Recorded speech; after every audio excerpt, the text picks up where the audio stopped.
Hello everyone, welcome again to our YouTube channel NK maths. इस video में मैं SSC CGL में जितने भी कॉमन एरर्स के क्वेश्चन पूछे गए हैं 2018 और 19 की मैं बात कर रहा हूं, उन सबको मैं सॉल्व करने वाला हूं। और थंबनेल से आप ये मत सोचना कि इसी वीडियो में सारे क्वेश्चन मिलेंगे। नंबर ऑफ़ क्वेश्चन काफ़ी ज़्यादा है, इसीलिए केवल इस पर्टिकुलर वीडियो में मैं सीजीएल 2018 के प्री के क्वेश्चन को इंक्लूड करने वाला हूँ। ठीक है, सीजीएल 2018 प्री के पेपर में यानी टीयर 1 के पेपर में जितने भी कॉमन एरर के क्वेश्चन आए हैं, लगभग 42 के आसपास हैं, उन सभी क्वेश्चन को मैं इसी वीडियो में सॉल्व करने वाला हूं। और आप ये ध्यान देना दोस्तों कि आपको वीडियो देखते समय अपने साथ कॉपी और पेन लेकर के बैठना है, क्योंकि हर एक क्वेश्चन को मैं काफ़ी डिटेल में और काफ़ी बारीकी से आपको बताने वाला हूं। हर एक कॉन्सेप्ट को, हर एक रूल को आपको इलेबोरेट करके बताने वाला हूं। ठीक है, किस क्वेश्चन में किस रूल के कारण एरर आया है वो रूल भी मैं बताऊँगा और उसका एग्जाम्पल भी बताऊँगा। इसीलिए आपसे मैं कह रहा हूँ कि आप कॉपी और पेन लेकर के बैठे रहिए। ठीक है, और पूरी इत्मीनान के साथ पूरी वीडियो को देखिए, घबराइए मत वीडियो से। अगर आपको एग्जाम को क्वालिफाई करना है, देखो दिक्कत कहाँ पर आती है दोस्तों, जिन लोगों के मैथ सेक्शन सही है, दिक्कत आता है कि जब मैथ का पेपर इजी आ जाता है, जैसे अभी 18 नवंबर वाला जो पेपर है, जिन्होंने मेंस दिया था अभी 2019 में, तो 18 नवंबर का जो पेपर था दोस्तों, मैथ का पेपर काफ़ी इजी आ गया। तो मैथ के सेक्शन में क्या होने वाला है, आप नॉर्मलाइजेशन में फिर वहाँ पर मार खा जाएंगे, क्योंकि नॉर्मलाइजेशन के कारण आपके नंबर घट सकते हैं वहाँ पर मैथ के सेक्शन में। और इंग्लिश सबके लिए सेम लगभग सेम लेवल का है। ठीक है, तो इंग्लिश कोई इफेक्ट नहीं करने वाला है। अब अगर आप इंग्लिश में कमज़ोर हैं और मैथ में अच्छे हैं, तो मैथ में मान लो आपने 200 में 190 या 200 में मान लो 195 भी कर दिया, तो भी वहाँ पर ये चांसेज हैं कि आपके नंबर अगर बढ़े तो कुछ ही नंबर बढ़ेंगे, मामूली सा नंबर बढ़ेगा, या हो सकता है डिक्रीज भी हो जाए नंबर। लेकिन अगर आप इंग्लिश में वहाँ पर स्ट्रांग होते तो इंग्लिश में अच्छा स्कोर करके आप कहीं ना कहीं अपना जगह सेव कर पाते। ठीक है, तो इसीलिए मैं चाहता हूँ कि इंग्लिश की तैयारी भी उसी ज़ोरों शोरों से की जाए जैसे मैथ की तैयारी हम लोग कर रहे हैं। ठीक है, और इसके लिए मैंने एक सीरीज भी स्टार्ट की है, मैं आपको वीडियो में आगे बताऊँगा। फिलहाल मैं क्वेश्चन से शुरू करता हूँ और आप बने रहिएगा। मैं पहले वीडियो में इसीलिए बता दिया कि आगे किसी को डाउट ना हो कि इसमें 19 वाले क्वेश्चन तो मिल ही नहीं रहे हैं। तो देखो दोस्तों, सीजीएल 2018 और 19 दोनों का क्वेश्चन मैं सॉल्व करने वाला हूँ, ये बात सच है। लेकिन पहले 18 का प्री का क्वेश्चन सॉल्व होगा, फिर 19 का प्री का क्वेश्चन सॉल्व होगा, फिर 2018 मेंस का क्वेश्चन सॉल्व होगा और फिर 2019 मेंस का। तो इस तरीके से मैं एरर डिटेक्शन के सारे क्वेश्चन सॉल्व करूंगा 4 अलग अलग पार्ट में। आप तैयार रहिए, और वीडियो अच्छा लगे तो चैनल को सब्सक्राइब कर सकते हैं और वीडियो को शेयर भी कर सकते हैं अपने दोस्तों के साथ। अब देखें भाई, पहला सवाल हमारे पास ये है, वी हेड, देखो यहाँ पे ऊपर लिखा हुआ है 2018 सीजीएल 2018 टीयर 1 का ये क्वेश्चन है। ठीक है, we had to decline several orders in case that the production was held up due to labour strike. यहाँ पर क्या कहने की कोशिश की है, देखो यहाँ पे डेट और टाइमिंग भी लिखा गया है, कौन से शिफ्ट का क्वेश्चन है और किस डेट का क्वेश्चन है। यहाँ पे ये बताया गया है कि हमने क्या किया, कई सारे ऑर्डर्स को डिक्लाइन कर दिया। ठीक है, यानी कि रिजेक्ट कर दिया। डिक्लाइन करने का मतलब आप समझ रहे हैं, इनकार कर दिया, नहीं उसको एक्सेप्ट किया। क्यों नहीं किया भाई, उसका कारण बता रहा है, बिकॉज द प्रोडक्ट, बिकॉज नहीं है यहाँ पर, in case that the production was held up, यानी कि प्रोडक्शन रुक गया था किसके कारण, due to labour strike, labour strike के कारण मजदूरों ने स्ट्राइक कर दिया था, हड़ताल कर दिया था, जिसके कारण प्रोडक्शन रुक गया था। इसीलिए कई सारे ऑर्डर को डिक्लाइन करना पड़ा। अब देखिए, मैं हिंदी में बता रहा हूँ, लेकिन ये जरूरी नहीं है कि क्वेश्चन को हिंदी में मतलब समझा जाए उसके बाद ही हम उसमें एरर ढूंढें। इसके लिए हिंदी जानना कोई ज़रूरी नहीं, किसी किसी पर्टिकुलर क्वेश्चन में हिंदी मायने भी उसका मतलब रखता है, उसका मीनिंग क्या है ये भी मतलब रखता है। लेकिन 90% केसेज में आप केवल ग्रामर के नियम से इसको पकड़ सकते हैं, लेकिन इसके लिए रीडिंग हैबिट भी होना काफ़ी ज़रूरी है।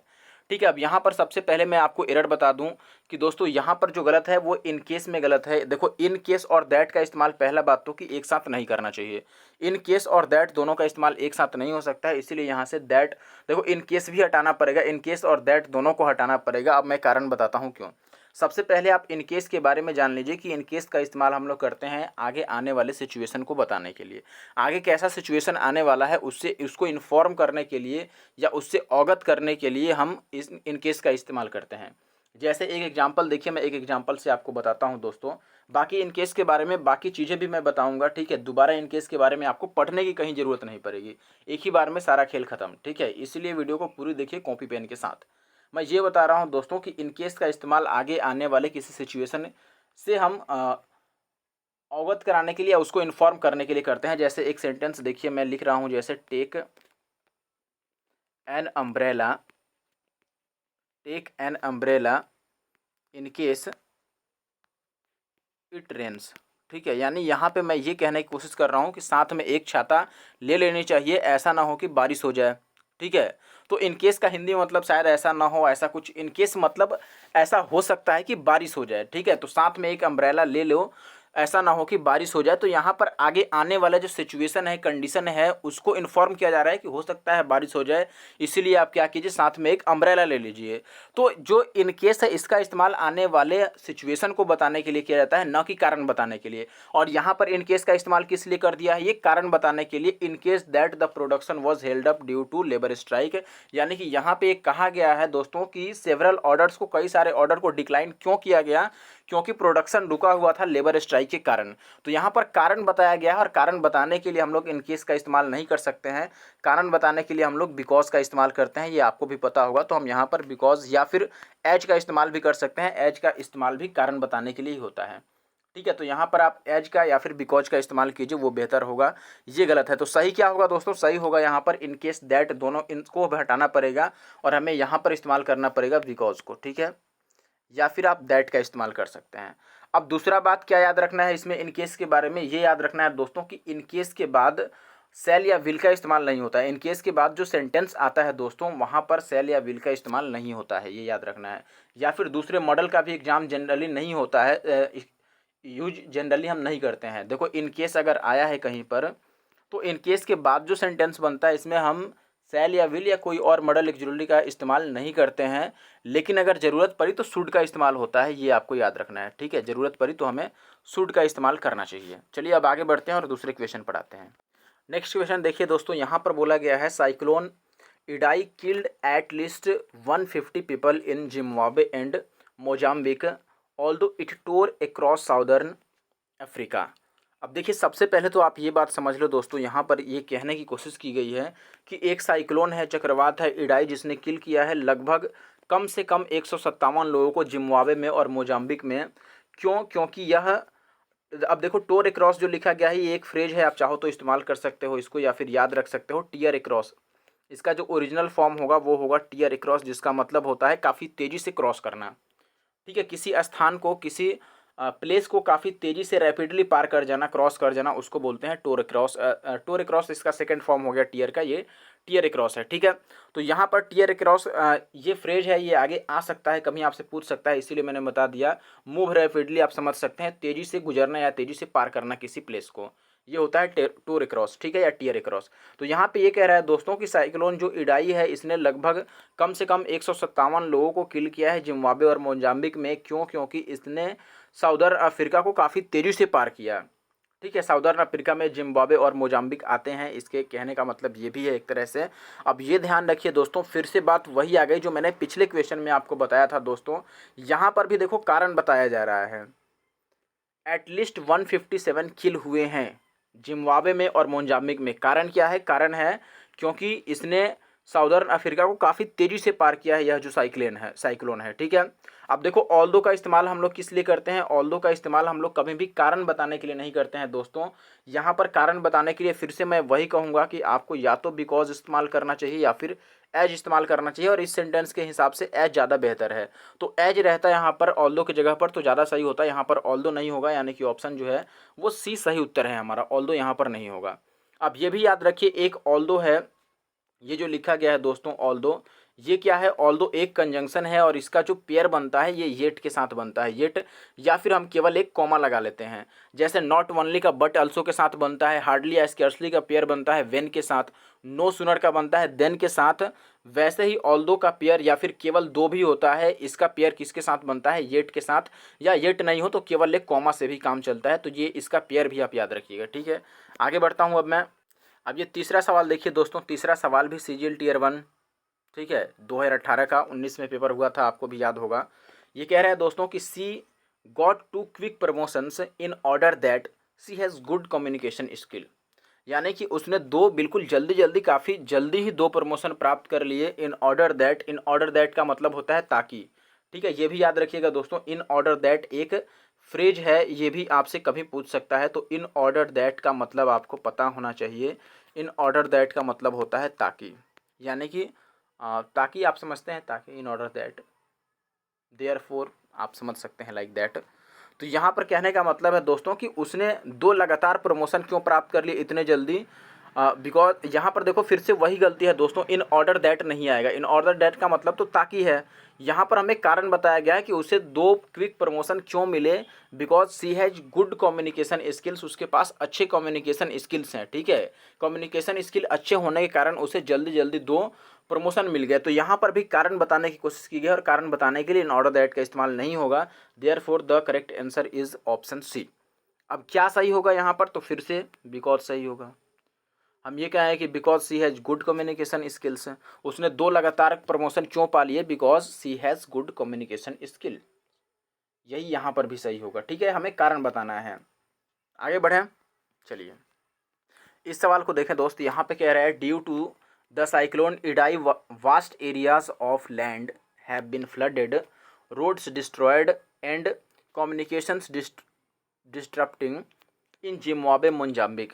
अब देखो फिर से ये ऐसा सवाल कहीं ये कर तो नहीं दिए हैं, इस टाइप का नहीं था, उसमें शायद नाम यही आए थे, सेंटेंस इसी तरह का था, लेकिन ये नहीं था आई थिंक, ठीक है। ऐसा ही क्वेश्चन एक ऊपर आया था, इसीलिए मैं सोचा कि कहीं वही तो नहीं है।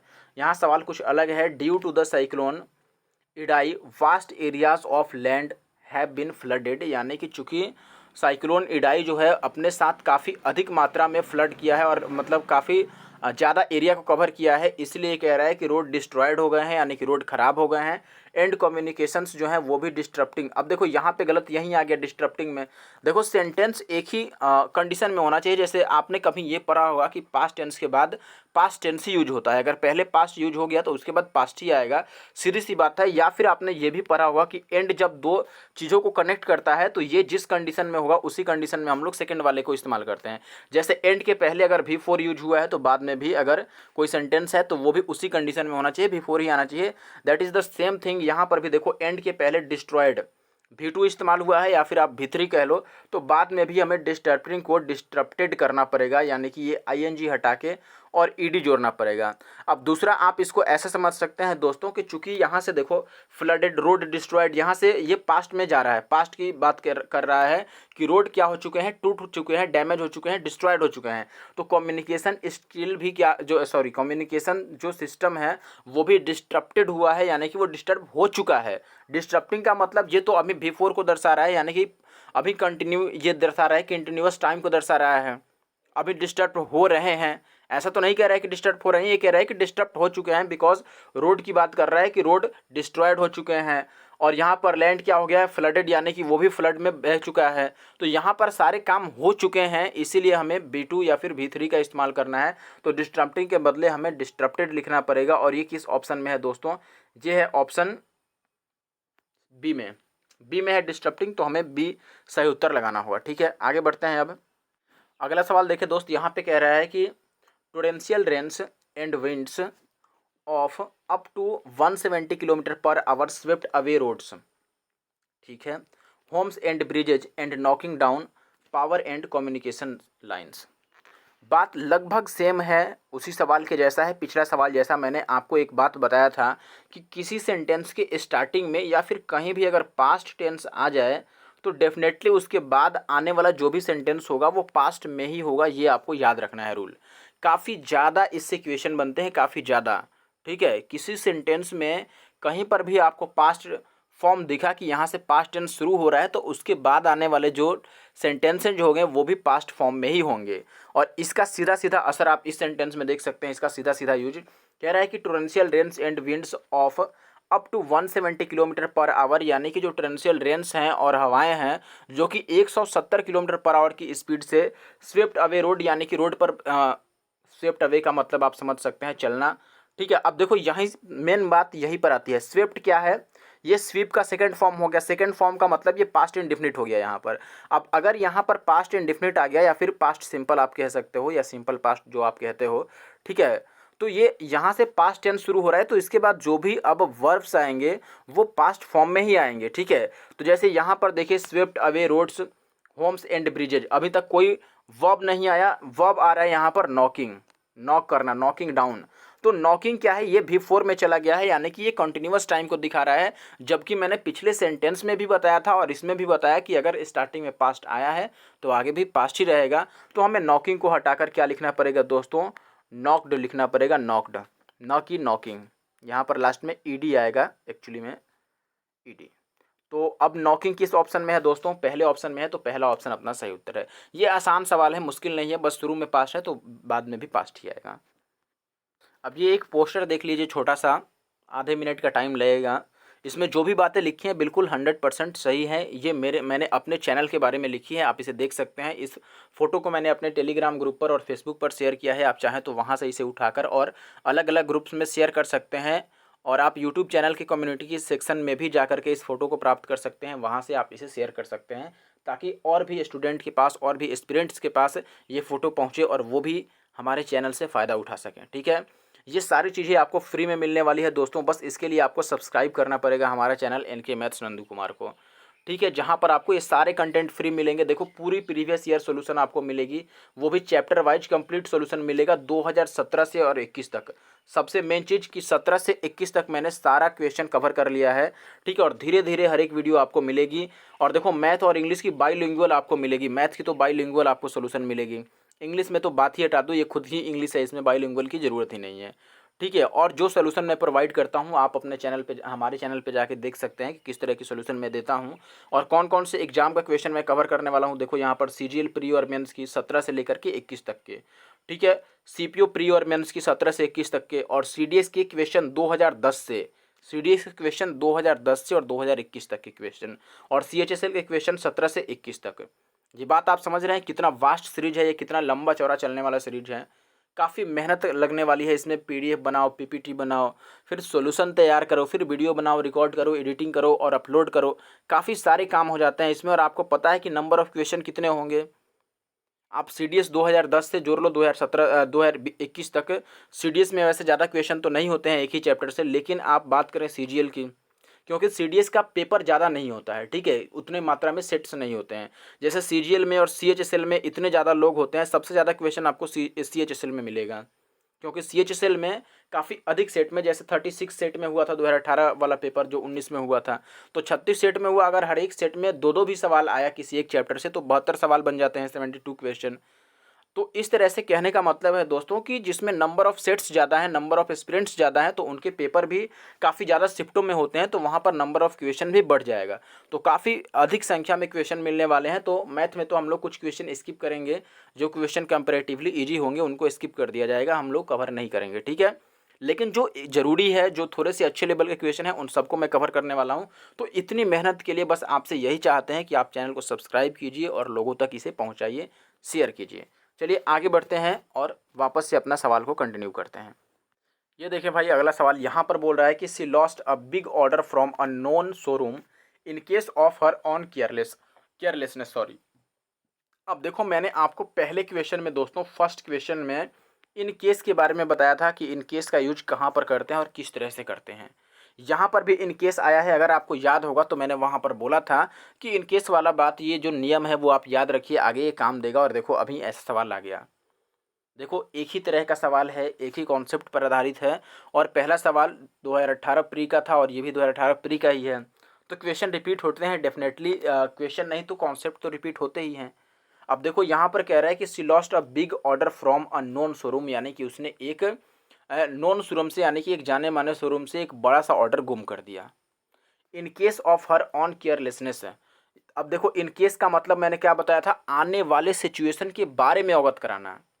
पहला बात तो कि यहाँ पर आने वाला सिचुएशन ही नहीं है, क्योंकि आने वाले सिचुएशन को हम या तो फ्यूचर में बोलेंगे या फिर प्रेजेंट इंडेफिनिट में बोलेंगे, पास्ट में तो बोलेंगे नहीं। सी लॉस्ट, लॉस्ट क्या है दोस्तों, सेकंड फॉर्म है, इसका मतलब ये पास्ट टेंस है, और पास्ट टेंस में फिर इन केस का कोई यूज ही नहीं रह जाता है, बिकॉज इन केस तो आने वाले टाइम को दर्शाता है ना, आने वाले कंडीशन के बारे में बताता है। तो पहला बात कि इन केस गलत हो गया, इसलिए हमारा जो सही उत्तर हो गया वो ऑप्शन ए हो गया।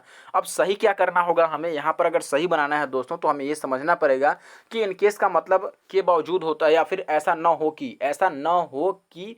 अब ये आप हिंदी से भी समझ सकते हैं, ऐसा ना हो कि का क्या मतलब है, इसका मतलब है कि आने वाले टाइम को दर्शाएगा, ऐसा ना हो कि आने वाले टाइम में ये हो जाए। ठीक है, जैसे मैंने अम्ब्रेला वाला वहाँ पर आपको एग्जाम्पल दिया था कि साथ में एक अम्ब्रेला ले लीजिए, ऐसा ना हो कि बारिश हो जाए। अब देखो, बारिश हो जाए तो वो आने वाले टाइम की बात है। अब देखो यहाँ पर वही बात है, इन केस को हम हटाएंगे और यहाँ पर क्या किया गया है, कारण बताया गया है कि किस कारण से उसने अपना बड़ा ऑर्डर एक गुम कर दिया। कारण क्या है दोस्तों, कारण ये है कि उसका केयरलेसनेस यहाँ पर कारण है, ऑफ हर केयरलेसनेस। तो यहाँ पर हमें फिर से बिकॉज का इस्तेमाल करना पड़ेगा क्योंकि हमें कारण बताना है यहाँ पर किस कारण से दोस्तों उसने अपना ऑर्डर खोया है, उसके केयरलेसनेस के कारण से, ठीक है, उसकी लापरवाही के कारण। तो हम यहाँ पर बिकॉज का इस्तेमाल करेंगे फिर से, ये अपना सही उत्तर होगा बिकॉज। अगला सवाल देखें दोस्त, यहाँ पे कह रहा है कि every employee of the company were given a 2 bedroom flat as Diwali bonus. ठीक है, यानी कि जितने भी एम्प्लॉय हैं सबको दिवाली बोनस के लिए दोस्तों 2 बेडरूम फ्लैट्स मिलने वाले हैं। अब देखो पहले तो मैं ये बता दूं दोस्तों, आपने कभी सब्जेक्ट वर्ब एग्रीमेंट पढ़ा होगा तो ये जरूर पढ़ा होगा दोस्तों कि एवरी के साथ एवरी हो, देखो मैं बता देता हूँ, एवरी हो या फिर इच हो या फिर और क्या बता दूं मैं, एवरी हो गया, इच, या फिर एवरी वन हो गया, एवरी वन, या फिर नो वन हो गया।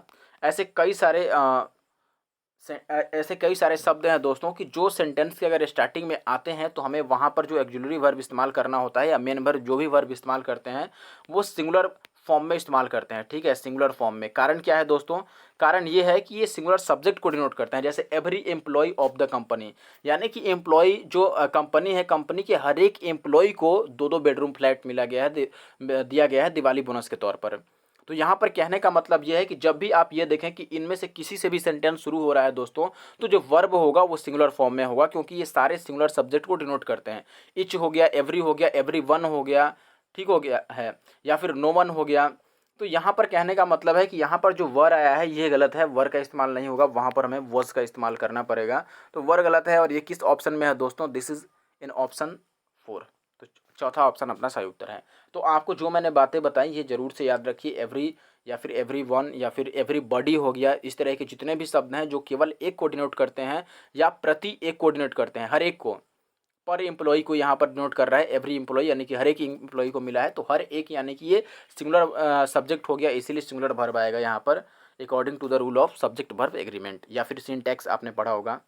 ये सवाल देखिए दोस्त, यहाँ पे बोला गया है साइक्लोन इडाई, फिर से साइक्लोन इडाई आ गया यार, ये तो पीछा ही नहीं छोड़ रहा है। ये तीसरा सवाल है इस पर, साइक्लोन इडाई पर। देखो, cyclone Idai is regarded as one of the worst tropical cyclone on record to affect Africa in the southern hemisphere as a whole. देखो काफ़ी आसान है ये, अगर आपने कभी वन ऑफ का इस्तेमाल पढ़ा हो तो मैं पहले आपको आंसर बता देता हूँ यहाँ पर दोस्तों। जो गलत है वो साइक्लोन में गलत है और साइक्लोन के कारण हम ऑप्शन ए को लगाएंगे। अब गलती क्या है देखो, ये याद रखना, बिल्कुल लिख लो इसको, इस पर काफ़ी ज़्यादा सवाल आता है और ये सब्जेक्ट वर्ब एग्रीमेंट का एरर है अगर आपने पढ़ा हो तो। ठीक है, हमेशा याद रखना दोस्तों, वन ऑफ के बाद, वन ऑफ के बाद अगर कोई डिग्री आती है, डिग्री, देखो क्या क्या याद रखना है, कोई डिग्री आती है वन ऑफ के बाद तो वो सुपरलेटिव डिग्री होगा। ठीक है, सुपरलेटिव डिग्री। नाउन अगर आता है दोस्तों तो नाउन वो प्लूरल होगा। क्या क्या होगा बिल्कुल ध्यान से याद रखिए। और अगर कोई वर्ब आता है दोस्तों तो वर्ब सिंगुलर होगा। बात समझ रहे हैं? ये 3 नियम आपको याद रखना है, कभी वन ऑफ द वाला क्वेश्चन आपसे गलत नहीं होगा। वन ऑफ के बाद दोस्तों डिग्री सुपरलेटिव में होती है, इसीलिए जनरली वन ऑफ के बाद द भी आ जाता है क्योंकि डिग्री सुपरलेटिव है और नियम के अनुसार सुपरलेटिव डिग्री के पहले हमेशा द का इस्तेमाल होता है। जैसे द बेस्ट हो गया या फिर द वर्स्ट। देखो यहीं पर वर्स्ट क्या है, सुपरलेटिव डिग्री है। बैड का ये सुपरलेटिव है। ठीक है, बैड का वर्स्ट सुपरलेटिव डिग्री है, सबसे खराब। ठीक है, तो या फिर सबसे बुरा आप कह सकते हैं। तो वन ऑफ के बाद देखो ये वर्ड्स जो है सुपरलेटिव डिग्री में आया है और इसीलिए उसके पहले द भी आया है, पहला नियम तो ठीक है। दूसरा कि नाउन प्लूरल होना चाहिए और वर्ब सिंगुलर होना चाहिए। तो नाउन प्लूरल, देखो नाउन क्या है यहाँ पर दोस्तों, ट्रॉपिकल साइक्लोन नाउन है और नाउन हमें प्लूरल लिखना है तो यहाँ पर साइक्लोन ना लिख करके हमें साइक्लोन्स लिखना पड़ेगा, इसको प्लूरल फॉर्म में लिखना पड़ेगा दोस्तों। यहाँ पर जो हमने साइक्लोन लिखा है ये साइक्लोन ना लिख के हमें क्या लिखना पड़ेगा, साइक्लोन्स, एस लगेगा। और वर्ब सिंगुलर लगना है तो देखो on recorded to affect, affect क्या है, सिंगुलर वर्ब है, sorry verb on record to affect Africa and. यहाँ पर इसके लिए तो वर्ब ही नहीं आया है पहला बात, इसीलिए हमने सिंगुलर और प्लूरल हम नहीं देख रहे हैं यहाँ पर क्योंकि इसके लिए वर्ब नहीं आया है। ठीक है, वन ऑफ के लिए ये अफेक्ट नहीं आया है इसीलिए हम अफेक्ट पर नज़र नहीं डाल रहे हैं क्योंकि ये सिंगुलर हो या प्लूरल हो उससे हमें मतलब नहीं है यहाँ पर। क्योंकि ये उसके लिए नहीं आया है। ठीक है, जैसे मैं आपको एक एग्जांपल से बात समझा रहा हूँ, पहले आप ये चीज़ें जो भी मैंने यहाँ पे लिखी हैं इसको लिख करके और याद करने की कोशिश कीजिए। लिख लीजिए, याद बाद में कीजिएगा। अब देखिए मैं एग्जांपल से जैसे आपको एक एग्जांपल लिखना चाहता हूँ वन ऑफ से रिगार्डेड। ठीक है, अब वन ऑफ के लिए जैसे मान लीजिए मैंने लिख दिया किसी लड़के के बारे में कि यह लड़का जो है या फिर वह लड़का जो है दोस्तों मेरा दोस्त है। मैंने कह दिया कि इस क्लास में एक लड़का है जो मेरा दोस्त है, तो मैं ये लिख देता हूँ कि वन ऑफ द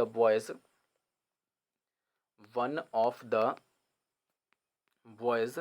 अब यहाँ पर ये मत कहना कि द के बाद सुपरलेटिव डिग्री क्यों नहीं आया। मैंने बोला था कि अगर डिग्री आई तो सुपरलेटिव डिग्री होएगा, जरूरी नहीं है कि डिग्री आ ही जाए सुपरलेटिव डिग्री। ठीक है, लेकिन देखो वन ऑफ द बॉयज मैंने बोला था कि नाउन प्लूरल आएगा, तो नाउन प्लूरल आ गया। One of the boys is in this class, one of the boys in this class लिखना चाहिए ना मुझे, in this class is my friend. अब यहाँ पर देखिए, यहाँ पर मैं क्या बताने की कोशिश कर रहा हूँ कि वन ऑफ द के बाद दोस्तों जो नाउन आता है वो प्लूरल आता है। बॉयज़ क्या है, प्लूरल नाउन है। ठीक है, और इसके बाद जो वर्ब आता है वो सिंगुलर आता है। तो वर्ब यहाँ पर इज आया है और इज क्या है, सिंगुलर फॉर्म में है। बात समझ रहे हैं, आर नहीं लग गया। आप ये सोचें कि बॉयज के अकॉर्डिंग हम आर लगाने तो आर गलत हो जाएगा। One of the boys in this class is my friend, यानी कि इस क्लास में से एक लड़का ऐसा है जो मेरा दोस्त है। ठीक है, बात समझ रहे हैं आप? आई थिंक ये बात क्लियर होगी। आगे बढ़ते हैं। अगला सवाल देखिए दोस्त, the street artist Satish Munjal has been painting this wall since the past 1 week. ये काफ़ी आसान सवाल निकल गया। आपने कभी भी टेंस पढ़ा होगा तो फॉर या सिंस का इस्तेमाल पढ़ा होगा दोस्तों। सिंस यहाँ पर गलत है, सिंस की जगह पर फॉर का इस्तेमाल करेंगे। ठीक है, तो ऑप्शन डी सही है। देखो फॉर का इस्तेमाल हम लोग करते हैं पीरियड ऑफ टाइम के लिए। ठीक है, यानी कि एक टाइम पीरियड को दिखाने के लिए, समय की अवधि, जैसे 4 घंटे, 10 घंटे, 5 घंटे, या 2 साल, 3 साल, या 2 महीने, 4 दिन, ऐसा कुछ, या 2 सप्ताह, 5 सप्ताह। जैसे यहाँ पर पास्ट 1 वीक कहा है, एक सप्ताह की बात की गई है, तो ये 1 वीक का एक पीरियड है, इसीलिए फॉर यहाँ पर सही होगा, न कि सिंस। सिंस आता है पॉइंट ऑफ टाइम के लिए, उस टाइम के पॉइंट को दर्शाने के लिए, जैसे 7 बजे या फिर 2020, जब उस समय का नाम लिख दिया गया हो एक्चुअली में। जैसे 2020 साल का नाम हो गया, या फिर सोमवार दिन का नाम हो गया, तो सोमवार दिन का नाम है तो पॉइंट ऑफ टाइम हो गया, वहाँ पर सिंस का इस्तेमाल होगा। ठीक है, या फिर 2 बजे, तो 2 बजे क्या है, एक समय का नाम है, पर्टिकुलर टाइम है, इसीलिए वहाँ पर भी सिंस का इस्तेमाल होगा। लेकिन ये 1 वीक, ये 1 वीक का एक लंबा सा पीरियड है, इसलिए यहाँ पर हम लोग फॉर का इस्तेमाल करेंगे, सिंस गलत है। ये सवाल देखें दोस्त, यहाँ पे कह रहा है कि I know the cobbler which mends the shoes outside the gate of our colony, यानी कि मैं उस कोबलर को जानता हूँ जो जूते को सिलता है हमारे कॉलोनी के बाहर। ठीक है, आप देखो यहाँ पर दिक्कत कहाँ पर आ गई दोस्तों, दिक्कत आ गई है विच में। आपको पता है कोबलर क्या होता है, कोबलर है मोची, और मोची एक व्यक्ति है, पर्सन है दोस्तों, और पर्सन के लिए हम कभी भी विच का इस्तेमाल नहीं करते हैं। आपको पता होना चाहिए दोस्तों कि विच का इस्तेमाल हम लोग करते हैं निर्जीव पदार्थों के लिए, नॉन लिविंग के लिए।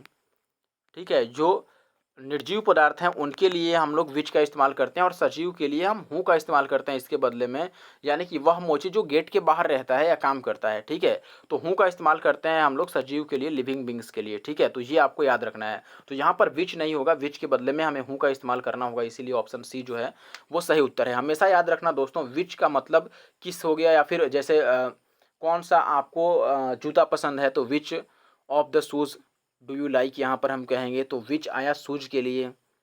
ठीक है, विच किसी निर्जीव पदार्थ के लिए आ सकता है, ना कि किसी सजीव व्यक्ति के लिए। पर्सन के लिए हमेशा हूँ का इस्तेमाल करेंगे। तो यहाँ पर ये विच कोबलर के लिए आया है, कोबलर यानी मोची के लिए आया है, तो हम लोग उस मोची के लिए तो भाई हूँ का इस्तेमाल करेंगे डेफिनेटली। अगला सवाल देखें दोस्त, we will rest for some time when we will reach the top, यानी कि जब हम सबसे ऊपरी हिस्से पर पहुँचेंगे तो कुछ समय के लिए क्या करेंगे, रेस्ट करेंगे। अब देखो आसान सी बात मैं आपको बताता हूँ, आपने कभी टेंस पढ़ा होगा तो जरूर बात पढ़ा होगा। देखो पहले तो कुछ लोग सोचें कि आधे घंटे हो गया, वीडियो को बंद कर दो। देखो भाई, इतना सोच करके जब चलोगे तो काम नहीं होने वाला है। पूरी वीडियो देखिए आप। जब मैं मेहनत कर रहा हूँ आप लोगों के लिए, पूरी वीडियो बनाने के लिए तैयार हूँ, इतनी लंबी लंबी, आप देखने के लिए तैयार नहीं है, वो भी फ्री में। What the hell is this. चलो देखो, आपको ये याद रखना है दोस्तों कि फ्यूचर के बाद फ्यूचर का इस्तेमाल नहीं होता है। सिर्फ आपने कभी सीक्वेंस ऑफ टेंसेज पढ़ा होगा कि किस टेंस के बाद कौन सा टेंस आता है, तो आपने ये जरूर पढ़ा होगा। जैसे मैंने आपको शुरू में बताया था कि जब भी पास्ट आ जाए तो पास्ट के बाद पास्ट ही आता है, दूसरा टेंस नहीं आता है। This is the same thing. यहाँ पर भी आपको एक नियम याद रखना है दोस्तों कि जब भी फ्यूचर की 2 घटनाएं दी गई हो आपको, ठीक है, फ्यूचर में दो कंडीशन दिया गया हो तो हमेशा ये याद रखना दोस्तों कि फ्यूचर टेंस के बाद ही फ्यूचर नहीं आता है। जैसे यहाँ पर भी विल इस्तेमाल हो गया, यहाँ पर भी विल इस्तेमाल हो गया, तो फ्यूचर के बाद फ्यूचर नहीं आएगा डेफिनेटली। तो हम ये कहेंगे दोस्तों कि दूसरा वाला जो ये फ्यूचर आया है ये गलत हो गया, ऑप्शन बी गलत है। ये दूसरा बार फ्यूचर का इस्तेमाल हो गया, हम जानते हैं कि फ्यूचर के बाद फ्यूचर नहीं आएगा। अब यहाँ पर आप डायरेक्ट एक नियम याद रख सकते हैं, जैसे एक ये भी होता है कि वेन अगर कंजंक्शन का काम कर रहा है तो यहाँ पर वेन के बाद हम शैल विल का इस्तेमाल नहीं करते हैं, या फिर किसी मॉडल का इस्तेमाल नहीं करते हैं, वैसे भी आप कह सकते हैं। या फिर आप टेंस के अनुसार इसको गलत ठहरा सकते हैं। टेंस में यदि दो घटनाएं, दो ऐसी इंसिडेंट हों जो फ्यूचर में हो रही हों, तो उसमें जो पहली घटना है दोस्तों, जैसे यहाँ पर कह रहा है कि we will rest for some times, यानी कि हम लोग आराम करेंगे कुछ देर के लिए। कब? जब हम ऊपर पहुँच जाएंगे। तो पहले काम कौन होगा दोस्तों? पहुँचने वाला काम होगा, सीधी सी बात है। पहले पहुँचेंगे उसके बाद ना आराम करने की बात कर रहा है। तो पहला क्या घटना होगा? पहली इंसिडेंट है पहुँचना ऊपर, और सेकेंड कंडीशन में आपका होगा इंतजार करना। तो जो पहली घटना होती है, जब देखो देखो मैं यही बात लिख रहा था दोस्तों कि फ्यूचर में अगर दो घटनाएं होती हैं तो जो फर्स्ट होगी, पहले घटना घटेगी, उसको हम लोग प्रेजेंट इंडेफिनिट में लिखते हैं। याद रखना ये रूल, ठीक है। प्रेजेंट सिंपल मैं लिख देता हूँ, सिंपल प्रेजेंट में हम लिखते हैं, ठीक है। और सेकेंड जो घटना होने वाली है इसको हम सिंपल पास्ट में लिखते हैं definitely. You have to remember it. Simple future, sorry simple future होगा, ठीक है। तो फ्यूचर में अगर दो घटनाएं होती हैं तो हमें पहली घटना जो पहले होने वाली है उसको प्रेजेंट इंडिफिनिट में रखना है, और सेकंड जो होगी वो सिंपल फ्यूचर में रखना है आपको। यहाँ पर जैसे we will rest for some time, यानी कि हम कुछ देर के लिए आराम करेंगे। जब हम ऊपर पहुँचेंगे तो पहले ऊपर पहुँचने वाली बात होगी, उसके बाद आराम करने वाली। तो जो पहुँचने वाली बात है ये, वहाँ पर हमें विल का इस्तेमाल नहीं करना है, यहाँ पर हमें केवल वी रिच द टॉप लिखेंगे, ये सही होगा, ठीक है। यानी कि हमें यहाँ केवल सिंपल प्रेजेंट टेंस का इस्तेमाल करना है। आगे बढ़ें, अब आगे बढ़ते हैं। अगला सवाल देखिए दोस्त, सवाल है यहाँ पर कि the river Yamuna has many non native species like gold fish that is affecting it's ecosystem. ये कह रहा है कि जो देखो यहाँ पर भी हिंदी जानने की कोई ज़रूरत नहीं है।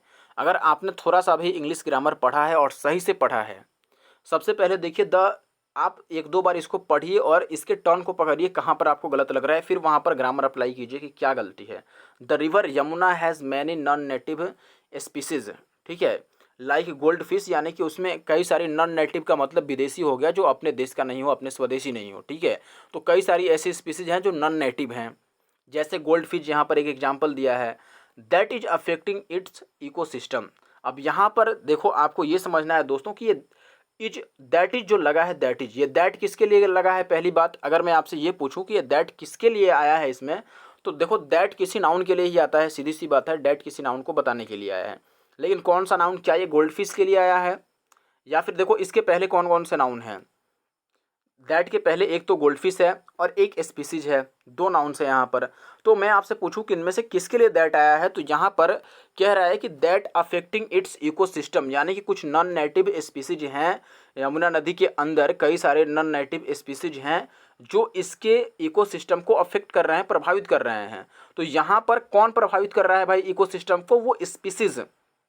अब उसमें एक एग्जांपल है लाइक गोल्ड फिश, तो केवल गोल्ड फिश ही नहीं अफेक्ट कर रहा है ना इकोसिस्टम को, गोल्ड फिश के साथ साथ पूरी स्पीसीज जो है नॉन नेटिव, वो सारे स्पीसीज मिलकर के अफेक्ट कर रहा है। तो यहाँ पर ये जो दैट लगा है एक्चुअली में ये इस स्पीसीज के लिए लगा है, और चूंकि स्पीसीज एक प्लुरल नाउन है, इसीलिए यहाँ पर दैट के लिए ये इच गलत है। यहाँ पर हम आर इस्तेमाल करेंगे, क्योंकि दैट एक प्लुरल नाउन के लिए आया है तो हमें भर भी प्लुरल लगाना पड़ेगा।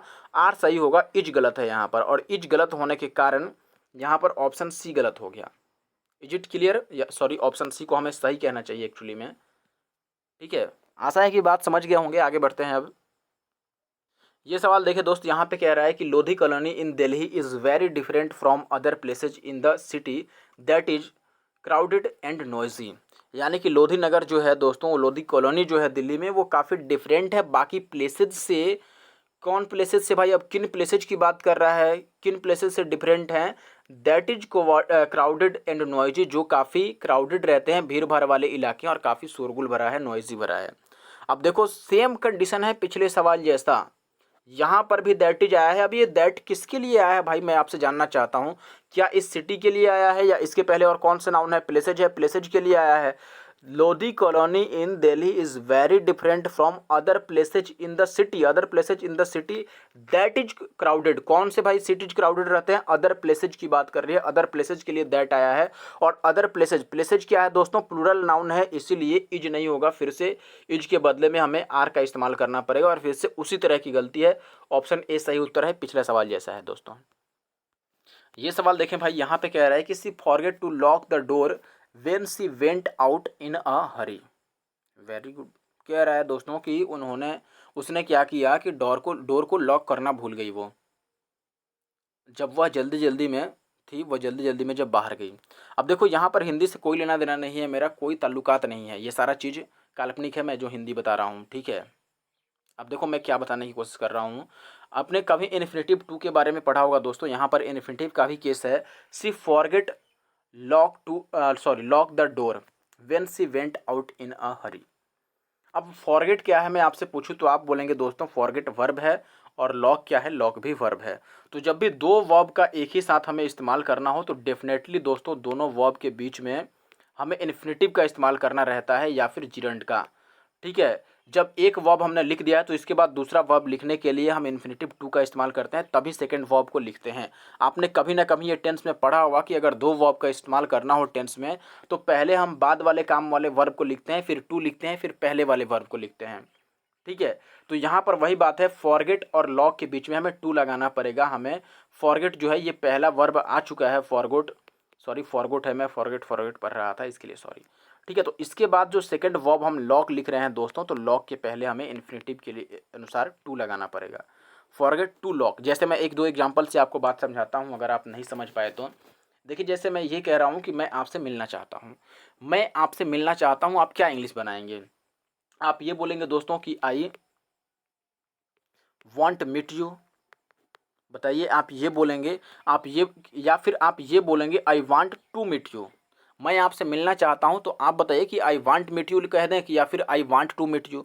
मैं आपसे बात करना चाहता हूं तो मैं क्या कहूँगा? या फिर मान लो मैं ये कह दूं कि मैं वहाँ जाया करता था, तो मैं वहाँ जाया करता था, तो आप बताइए आप क्या बनाएंगे? आई यूज्ड गो देयर, या फिर I used to go there. तो डेफिनेटली आप कहेंगे दोस्तों कि टू वाला यहाँ पर कंडीशन सही है। टू आता है जब भी हमें टेंस में दो वर्ब एक साथ लिखने हो दोस्तों, तो दूसरा वर्ब हमें इन्फिनेटिव के साथ यूज करना होता है, टू लगाना पड़ता है, ठीक है। मैं वहाँ जाया करता था, या फिर मैं आपसे मिलना चाहता हूँ, जैसे मैं आपसे मिलना चाहता हूँ, तो चाहने वाली बात बाद में आ रही है तो वो पहले लिखते हैं हम लोग, और फिर जो मिलने वाली बात है वो बाद में लिखेंगे, लेकिन वो इन्फिनेटिव के साथ लिखेंगे। तो आई थिंक आप एग्जाम्पल से बात समझ पाए होंगे। तो यहाँ पर जो एरर है दोस्तों वो किस पार्ट में है? ये ऑप्शन बी कहेंगे, फॉरगेट टू लॉक होना चाहिए, बी। ये सवाल देखिए दोस्त, यहाँ पे है each of the girls have given. यहाँ पर तो हैव में ही एरर आ गया। मैंने बताया था दोस्तों इच ऑफ हो, वन ऑफ हो, एवरी वन ऑफ हो, या फिर आइदर हो, नाइदर हो। मैंने शुरू में ही बताया था ऐसा केस एक, जिसमें मैंने बोला था दोस्तों कि हमें वहाँ पर सिंगुलर वर्ब लगाना होता है, तो हैव यहाँ पर गलत है, हैव के बदले में हमें हैज़ लगाना पड़ेगा। आप चाहें तो मैं एक बार और आपको बता देता हूँ दोस्तों, आपको क्या याद रखना है ऐसे कंडीशन में दोस्तों। देखिए जैसे ये इच ऑफ हो गया, ठीक है, या इसके बदले में वन ऑफ आ जाता, या फिर एवरी वन ऑफ आ जाता, एवरी वन ऑफ आ जाता, या फिर नन ऑफ आ जाता, ठीक है, या केवल एवरी वन आ जाता है, या फिर एवरीबॉडी आ जाता है, या फिर केवल इच ही आ जाता है। तो इन सब के बाद जो वर्ब आता है दोस्तों ये सिंगुलर आता है, ये आपको याद रखना है। सब्जेक्ट वर्ब एग्रीमेंट आपने पढ़ा होगा, सिंगुलर वर्ब का इस्तेमाल होता है। तो यहाँ पर इच ऑफ द गर्ल्स यानी कि प्रत्येक गर्ल की बात कर रहा है, ठीक है। मैंने वहाँ पर बोला था एवरी एम्प्लॉय वाला जो आया था, जिसमें दिवाली में बोनस मिला था, सबको दो दो बेडरूम्स मिले थे, ठीक है। वैसा ही कैसे यहाँ पर इच ऑफ के बाद हमें सिंगुलर वर्ब लगाना है, ना कि प्लूरल। और हैव क्या है? ये प्लूरल है, तो हैव को हटाकर हमें हैज लगाना पड़ेगा। ये सवाल देखें दोस्तों, यहाँ पर कह रहा है कि the Doon valley with all it's lights look beautiful at night from the top of the mountain. Doon valley जो है दोस्तों, दून वैली मतलब आपको पता होगा घाटी, तो दून घाटी जो है दोस्तों ये रात के टाइम पर कह रहा है कि जब लाइट्स होती हैं तो रात के टाइम पर काफ़ी ब्यूटीफुल दिखता है, काफ़ी खूबसूरत दिखता है। कहाँ से? From the top of the mountain, पहाड़ की चोटी पर से। अब देखिए हिंदी से कोई लेना देना नहीं है हमारा, फिर से काल्पनिक हिंदी है ये पूरी पूरी। आप ग्रामर मत मिलाने लगिएगा कि मैंने सही हिंदी बोला है या नहीं, क्योंकि मैं हिंदी पर ज़्यादातर नहीं जाता हूँ, मैं इसमें एरर फाइंड आउट करने की कोशिश करता हूँ। देखिए, सबसे पहले बात मैं आपको बता दूं दोस्तों कि द दून वैल्यू विथ, यहाँ पर ये दून वैली क्या है, दून वैली एक वैली का नाम है एक्चुअली में, और नाम है तो ये नाउन हो गया दोस्तों, ये नाउन है, ठीक है, दून वैली नाउन है। विथ क्या है दोस्तों, विथ यहाँ पर प्रीपोजिशन है, और फिर इट्स ऑल इट्स लाइट्स, अब फिर से जो लाइट्स आ रहा है, लाइट्स ये भी क्या है, अगेन नाउन है। तो आपने ये पढ़ा होगा, और नहीं पढ़ा है तो अभी पढ़ लीजिए दोस्तों, सब्जेक्ट वर्ब एग्रीमेंट में, सब्जेक्ट वर्ब एग्रीमेंट में ये पढ़ा होगा दोस्तों, जब भी एन पी एन का केस बनता है, एन यानी कि नाउन आ जाए पहले, फिर बीच में कोई प्रीपोजिशन आ जाए, और फिर से कोई नाउन आ जाए। अगर किसी सेंटेंस में ऐसा केस आपको मिलता है कि पहले नाउन है, फिर प्रीपोजिशन है, फिर नाउन है, तो ऐसे केस में दोस्तों सब्जेक्ट पहले वाले नाउन को माना जाता है, और इसी सब्जेक्ट के अनुसार हम वर्ब लगाते हैं। इसको याद रखना है आपको दोस्तों, बिल्कुल इसको लिख करके और रट जाइए इसको, जब भी किसी सेंटेंस में दोस्तों, और इस पर आगे सवाल आने वाले हैं। अभी 2018 प्री वाले में ही मैं इसी वीडियो में आगे क्वेश्चन दिखाऊंगा आपको, जैसे इन केस वाला 2-3 बार आ गया, ठीक है, वैसे ही यहाँ पर भी केस है दोस्तों। मैंने क्या बोला आपको कि जब भी किसी सब्जेक्ट के स्टार्टिंग में एक नाउन दिखे, फिर प्रीपोजिशन दिखे, और फिर नाउन दिखे, तो आप कंफ्यूज मत होना कि किस नाउन के अनुसार वर्ब लगाएं, किस सब्जेक्ट के अनुसार वर्ब लगाएं। जो स्टार्टिंग में सब्जेक्ट होगा, स्टार्टिंग में जो नाउन होगा, उसके अनुसार वर्ब लगा दें। जैसे यहाँ पर तो दून वैली विथ, अब देखो दून वैली नाउन हो गया, विथ प्रीपोजिशन हो गया, फिर से नाउन आ गया है, ऑल इट्स लाइट्स। लुक, अब लुक क्या है, यहाँ पर लुक है प्लूरल वर्ब, ठीक है। आपको ये याद रखना है दोस्तों कि जब वर्ब में हम एस या ईएस जोड़ते हैं तो वो सिंगुलर बन जाता है, और जब एस या ईएस नहीं रहता है तो वो प्लूरल फॉर्म में होता है। और सब्जेक्ट वर्ब एग्रीमेंट के नियम के अनुसार दोस्तों प्लूरल वर्ब के साथ प्लूरल सब्जेक्ट के साथ प्लूरल वर्ब लगता है, और सिंगुलर सब्जेक्ट के साथ सिंगुलर वर्ब। अब मैं ये पूछूं कि इस सेंटेंस में सब्जेक्ट कौन है, तो आप थोड़ा सा कंफ्यूज होंगे अगर नहीं पढ़े होंगे कि द दून वैली को सब्जेक्ट मान लें, या फिर विथ के बाद जो इट्स लाइट्स है इसको मान लें सब्जेक्ट। अब देखो, अगर आप इट्स लाइट्स को सब्जेक्ट मानोगे तो इसके अनुसार लुक सही है, क्योंकि लाइट्स ये प्लूरल सब्जेक्ट है, तो वर्ब भी प्लूरल सही है। लेकिन मैंने जो नियम बताया कि अगर नाउन प्रीपोजिशन नाउन का केस है तो पहला वाला नाउन सब्जेक्ट होगा, और यहाँ देखो बीच में प्रीपोजिशन आ रहा है विथ, इसीलिए इस प्रीपोजिशन के पहले वाला जो नाउन है उसी को हम सब्जेक्ट मानेंगे, यानी कि द दून वैली को हम सब्जेक्ट मानेंगे। और दून वैली एक केवल अकेली घाटी है, इसीलिए ये सब्जेक्ट सिंगुलर हो गया, तो हमें वर्ब को भी सिंगुलर करना पड़ेगा, यानी कि लुक में एस जोड़ना पड़ेगा, तब ये सिंगुलर बनेगा, लुक्स करना पड़ेगा। तो लुक किस ऑप्शन में है, ऑप्शन ए में है, तो ऑप्शन ए गलत है, ठीक है। यानी कि लुक को हमें लुक्स करना पड़ेगा, सिंगुलर बनाना पड़ेगा। अगला सवाल देखें दोस्त, यहाँ पे कह रहा है कि the Japanese artist Yo Nagao was busy splashing the wall from colours. Very easy question, आपने प्रीपोजिशन फ्रॉम के बारे में पढ़ाई तो करी होगी दोस्तों। फ्रॉम का इस्तेमाल हम लोग करते हैं बिछड़ने की कंडीशन में, जुदाई की कंडीशन में, जब जैसे पेड़ से पत्ता गिरा, ठीक है, तो फॉलिंग फ्रॉम द ट्री हम बोलते हैं। या फिर वह पटना से आया तो ही केम फ्रॉम पटना, तो फ्रॉम देखो जैसे मैं लिख देता हूँ कि ही केम फ्रॉम पटना, ये डॉक्टरी राइटिंग है, आप समझिएगा, ठीक है, यानी कि वह पटना से आया। तो देखो फ्रॉम का इस्तेमाल हमने किया, पटना से आया, पटना से जब आया तो पटना को तो छोड़ दिया, जुदा हो रहा है दोस्तों, बिछड़ रहा है एक्चुअली में। तो यहाँ पर हम फ्रॉम का इस्तेमाल किस लिए करते हैं, जब जुदाई का अर्थ होता है तब, एक जगह से सेपरेट, ये सेपरेशन को दर्शाता है, ठीक है। फ्रॉम क्या है, दिस शोज सेपरेशन। तो यहाँ पर सेपरेशन नहीं हो रहा है, यहाँ पर तो कलर कर रहा है, दीवार को कलर कर रहा है, वो दीवार को रंग रहा है, रंगाई पुताई कर रहा है दीवार की, तो यहाँ पर सेपरेशन की बात नहीं है, कलर उस पर चढ़ा रहा है। तो हमें यहाँ पर फ्रॉम में एरर है, फ्रॉम की जगह पर हमें विथ लगाना पड़ेगा, क्योंकि पुताई कर रहा है तो विथ ज़्यादा सही होगा।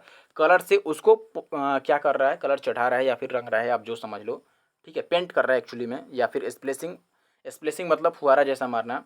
तो यहाँ पर जो गलत है वो फ्रॉम में गलत है, ऑप्शन सी सही है। आगे बढ़ते हैं, विथ होगा यहाँ। देखिए दोस्त, अगले सवाल में आपको बोला गया है if so many catches had not been dropped we could have won the match, यानी कि अगर इतने सारे मैच ड्रॉप नहीं, सॉरी, इतने सारे कैच ड्रॉप नहीं होते तो हम मैच को जीत जाते हैं। अब देखो यहाँ पर क्या है, मैच को जीत सकते थे कब, जब इतने सारे कैचेज ड्रॉप नहीं होते तब। सबसे बड़ी दिक्कत इस सवाल में क्या है दोस्तों, हैड के बाद बिन का इस्तेमाल कर दिया, बिंग, बिंग का इस्तेमाल हम लोग तब करते हैं हैड के बाद या फिर किसी चीज़ के बाद। देखो हैड के बाद तो बिंग आएगा ही नहीं, पहली बात। देखो बिंग आता है कब, जब हम पैसिव वॉइस बनाते हैं कंटिन्यूअस टेंस का, तो बिंग आता है। और यहाँ पर ऐसा कोई बात नहीं है, क्योंकि ये सेंटेंस एक्टिव में है, ना कि पैसिव वॉइस में है।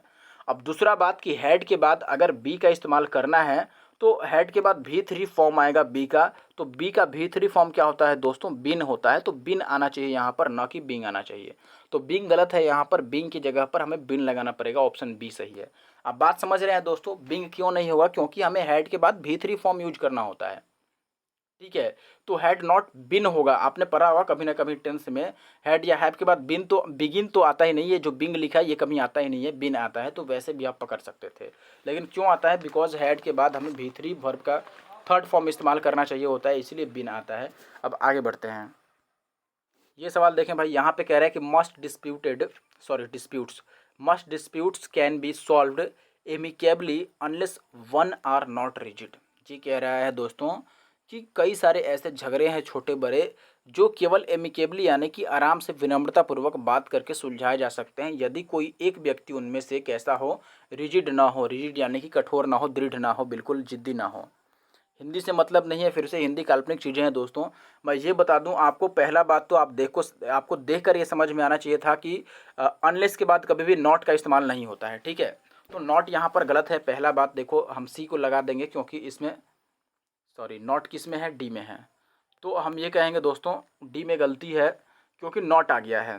क्योंकि अनलेस के बाद नॉट आता नहीं है, तो आप पहले एक दो बात ये याद रखिएगा। देखो इस सेंटेंस में तो दो दो गलत हो गया। एक तो अनलेस के बाद नॉट नहीं होता है और फिर से वन के साथ आर लगा दिया इसमें। वन देखो, इसमें जब झगड़े हो रहे हैं दो लोगों में, तो उनमें से किसी एक की बात कर रहा है। अगर एक आदमी विनम्रता पूर्वक रहे, वो रिजिड ना हो, वो जिद्दी ना हो, तो झगड़े को सुलझाया जा सकते हैं विनम्रता पूर्वक। तो यहाँ पर वन के लिए, वन चूंकि सिंगुलर सब्जेक्ट होता है, ये सिंगुलर चीज़ को डिनोट करता है, इसीलिए यहाँ पर आर ना होकर के इज होना चाहिए। तो एक तो आर भी गलत है, ऊपर से नॉट भी गलत है। तो हम ये कहेंगे फिर तो दो दो एरर हो गया दोस्तों, सी भी सही हो सकता है और डी भी सही हो सकता है। ये तो फिर गड़बड़ कर दिया एसएससी ने, ऐसा नहीं करना चाहिए था, ठीक है। ऑब्जेक्शन लगाने वाला सवाल आ गया ये। तो देखो मैं क्या बता रहा था दोस्तों, आपको ये याद रखना है कि अनटिल हो सेंटेंस में कभी अनटिल, ठीक है, या फिर इसके बदले में अनलेस हो, या फिर लेस्ट हो। ऐसे कई सारे शब्द होते हैं दोस्तों जो नेगेटिव को दर्शाते हैं, पहले से ही जो नेगेटिव को दर्शाते हैं, ये याद रखना, ठीक है। इनके बाद कभी भी हम लोग नॉट का इस्तेमाल नहीं करते हैं, ठीक है। इनके बाद कभी भी नॉट का इस्तेमाल नहीं करते हैं। इनके बाद अनटिल के बाद, अनलेस के बाद या लेस्ट के बाद अगर कोई सेंटेंस आ रहा है तो उसमें नॉट का इस्तेमाल नहीं करते हैं, क्योंकि ये खुद अपने आप में नेगेटिव सेंस को दर्शाते हैं। तो ये याद रखना, इनके बाद नेगेटिव नहीं आता है। और दूसरा तो यहाँ पर वन के लिए आर लगा दिया था, वो भी गलत था। आगे बढ़ते हैं। अगला सवाल देखिए दोस्त, यहाँ पे कह रहा है कि in the northern suburbs of Bengaluru, home to the bulk of information technology industry, the water crisis is even worst. अब देखो ये आसान सा गलती है। सबसे पहले वर्स्ट क्या है दोस्तों, मैंने बताया था आपको कि वर्स्ट जो है ये बैड का सुपरलेटिव है। बैड का सुपरलेटिव है दोस्तों वर्स्ट, यानी कि सबसे खराब, वर्स्ट। अब सबसे पहला कि ये चूंकि सुपरलेटिव है तो इसके पहले इवन लगाने की कोई ज़रूरत नहीं। इवन खुद एक एडजेक्टिव है, वर्स्ट बैड भी एक एडजेक्टिव है, क्योंकि ये नाउन का विशेषता बताता है। नाउन कैसा है भाई, वाटर क्राइसिस कैसा है भाई, बहुत ही खराब है। बैड मतलब काफ़ी खराब, तो खराब, बुरा या फिर अच्छा, ये एडजेक्टिव होता है, गुड या बैड। और ये एडजेक्टिव का जो सुपरलेटिव डिग्री लिखा गया है, वर्ड्स जो है ये बैड का सुपरलेटिव है। और सुपरलेटिव के पहले और कुछ एडजेक्टिव लगाने की जरूरत नहीं पड़ती है। जैसे हमें मान लो मैंने कह दिया कि सीता इज, आप अगर नहीं समझ पा रहे हैं, देखो पहले मैं बता दूं आंसर क्या होगा। इवन को यहाँ से हटा देना है, केवल बस इतना ही काम है, ठीक है। इवन को हटा देना है, तो ऑप्शन बी में सही गलती हुई। अब देखो यहाँ पर जैसे आप ये नहीं समझ पा रहे हैं कि मैं क्या बताने की कोशिश कर रहा हूँ, तो मैं एक सिंपल सा सेंटेंस लिखता हूँ, फिर समझिएगा। मैंने लिख दिया जैसे कि सी इज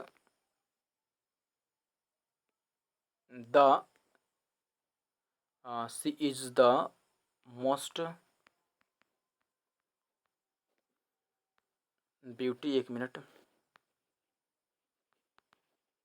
ब्यूटीफुल गर्ल। मान लो मैंने ये एक सेंटेंस लिख दिया कि वह सबसे सुंदर लड़की है। अब देखो चूंकि मैंने मोस्ट ब्यूटीफुल, सबसे सुंदर कह दिया, तो क्या इसके पहले वेरी लगाना जरूरी है? बताओ, इसके पहले अगर मैं वेरी लगा दूं तो आपको कैसा लगेगा कि she is very the most beautiful girl, यानी कि वो बहुत ही सबसे अच्छी, सबसे सुंदर लड़की है, बहुत ही सबसे अच्छी, सबसे सुंदर लड़की है। अब बताओ, जब मैं सबसे सुंदर यानी कि जब मैं यहाँ पर सुपरलेटिव डिग्री लगा दिया, तो उससे अच्छा और क्या कहेंगे आप बताइए? या फिर ख़राब कहना है तो उससे ख़राब और क्या कहेंगे। तो जब सुपरलेटिव हो गया तो उसके पहले किसी एडजेक्टिव को लगाने की ज़रूरत नहीं पड़ती है दोस्तों, क्योंकि वो खुद सुपरलेटिव है। एडजेक्टिव हम क्वालिफाई कराने के लिए बोलते हैं, उसकी अच्छाई बुराई, उसके गुण को दर्शाने के लिए हम लगाते हैं कि वो कैसा है, लेकिन जब सुपरलेटिव लग गया तो उसके पहले इस एडजेक्टिव इवन की कोई ज़रूरत नहीं है। वो वर्ड्स लिख दिया यानी कि सबसे ख़राब है वाटर क्राइसिस। जो सिस्टम है इंफॉर्मेशन टेक्नोलॉजी इंडस्ट्री वगैरह, वो उसका सिस्टम जो है वो सबसे ख़राब है। तो वहाँ पर इवन की कोई ज़रूरत नहीं है। इवन जोर डालता है, एक्चुअली में ये जोर डालने का काम करता है और थोड़ा टर्न में बोलने की बात कर रहा है। ठीक है, चलिए आगे बढ़ते हैं अब। जैसे देखो मैं ये कह दूं कि तुमने मुझसे कुछ नहीं बताया, इवन मैं तुम्हारा फ्रेंड हूँ, यानी कि मुझसे कुछ नहीं बताया इवन, जबकि मैं तुम्हारा दोस्त हूँ। ठीक है, तो वही यहाँ पर ये कह रहा है दोस्तों। इवन थोड़ा टर्न को क्या करता है और थोड़ा बोल्ड करता है, ये बोल्ड आप समझ सकते हैं। ये सवाल देखो, no sooner did he see the beggar when he ran as fast as he could. यहाँ पर गलती कहाँ पर है दोस्तों, वेन पर। ये आसान सा बात है, नो सूनर के साथ देन का पेयर बनता है। मैंने कई बार आपको बताया है, इस वीडियो में नहीं लेकिन किसी और वीडियो में बताया है। ठीक है, तो नो सूनर के साथ वेन नहीं आता है, देन आता है। तो इसीलिए यहाँ पर हम लोग वेन किस पार्ट में है, सी में है, तो सी को सही उत्तर लगाएंगे। अब देखो ये याद रख सकते हो दोस्तों कि नो सूनर जो है इसका पेयर किसके साथ बनता है, कंजंक्शन है, आप कंजंक्शन चैप्टर में देख सकते हैं। नो सूनर का बनता है देन के साथ। वेन का किसके साथ बनता है, ये जो वेन दिख रहे हैं दोस्तों, वेन का बनता है हार्डली के साथ। हार्डली या फिर स्केर्सली के साथ बनता है इसका पेयर। ठीक है, हार्डली या स्केर्सली के साथ वेन आता है और नो सूनर के साथ देन आता है। नॉट ओनली के साथ बट अल्सो आता है। और एक शुरू में मैंने बताया था ऑल्दो या फिर दो के साथ येट आता है। अगला सवाल देखिए दोस्त, यहाँ पे कह रहा है कि the match is about to बिंग since the captain as well as the team are on the field. यानी कि ये कह रहा है दोस्तों कि मैच बस स्टार्ट ही होने वाला है क्योंकि कैप्टन अपनी टीम के साथ फील्ड में आ चुके हैं। अब देखो भाई, यहाँ पर सबसे मेन चीज़ फिर से सब्जेक्ट वर्ब एग्रीमेंट का। देखो सब्जेक्ट वर्ब एग्रीमेंट को पढ़ना काफ़ी ज़रूरी है दोस्तों। सब्जेक्ट वर्ब एग्रीमेंट का ही ये भी क्वेश्चन है और इससे काफ़ी ज़्यादा क्वेश्चन आता है। आपने ये नियम अगर पढ़ा होगा कभी ना कभी, मैंने शुरू में बताया था एनपीएन टाइप का ही यह है। नाउन प्रीपोजिशन और नाउन आता है तो फर्स्ट के अनुसार वर्ब लगता है। मैंने बताया था आपको, उसी के अकॉर्डिंग यह भी है। देखो यहाँ पर क्या सिस्टम है, जब भी आपको कोई सब्जेक्ट दिया हो, जैसे ये पहला सब्जेक्ट मैं मान लेता हूँ, फिर इसके बाद हो सकता है विद आ जाए, लेकिन ये तो प्रीपोजिशन है तो प्रीपोजिशन वाले नियम पे चला जाएगा। या फिर हो सकता है एलोंग विथ आ जाए, ये भी प्रीपोजिशन है। या फिर हो सकता है टुगेदर विथ आ जाए, ये भी प्रीपोजिशन ही है। या फिर हो सकता है एज वेल एज आ जाए। ठीक है, एज वेल एज। तो ऐसे, और फिर इसके बाद एक और सब्जेक्ट आएगा, सेकंड सब्जेक्ट। तो ऐसे कंडीशन में अब जो वर्ब लगेगा यहाँ पर, वर्ब, ये जो वर्ब लगने वाला है दोस्तों, बिल्कुल ध्यान से समझिएगा। ये जो वर्ब लग रहा है ये वाला, एक मिनट, ये वर्ब किसके अनुसार लगेगा, पहले वाले सब्जेक्ट के अनुसार लगेगा। ठीक है, यानी कि एन पी एन वाले जैसे नियम मैंने बताया था कि नाउन प्रीपोजिशन और नाउन आ जाए तो जो पहला नाउन होता है उसके अनुसार हम वर्ब लगाते हैं। सेम कंडीशन है और इसको लिख लेना, स्क्रीनशॉट लेके रख लो। आगे अभी सवाल आएगा तो मैं पूछूंगा आपसे ये वाला नियम याद है कि नहीं। जब भी सब्जेक्ट के बाद एक सब्जेक्ट हो, उसके बाद कोई प्रीपोजिशन इस तरह का लगा हो और फिर उसके बाद कोई और सब्जेक्ट आ जाए, तो जो वर्ब लगेगा वो आप इसके नज़दीक वाले सब्जेक्ट को नहीं दे सकते। जो पहला वाला सब्जेक्ट होगा उसी के अनुसार वर्ब लगेगा। तो यहाँ पर देखो, यहाँ पर जो सवाल है कि the match is about to बिंग, यानी कि मैच बिल्कुल स्टार्ट ही होने वाला है, तो यहाँ तक तो ठीक है, ये इज मैच के लिए लगा है। ठीक है, since the captain as well as the team, यानी कि कैप्टन के बाद एज वेल एज आ गया और फिर टीम आ गया और ये आर आ गया। तो आप सोच रहे हैं कि ये टीम आर के लिए लगा है, तब तो ठीक है। लेकिन ये क्या यहाँ पर आर जो आया है ये इस टीम के लिए लगा है, तो मैं बोलूँगा नहीं, क्योंकि नियम के अनुसार देखो द कैप्टन नाउन हो गया, फिर एज वेल एज और फिर से टीम नाउन आ गया।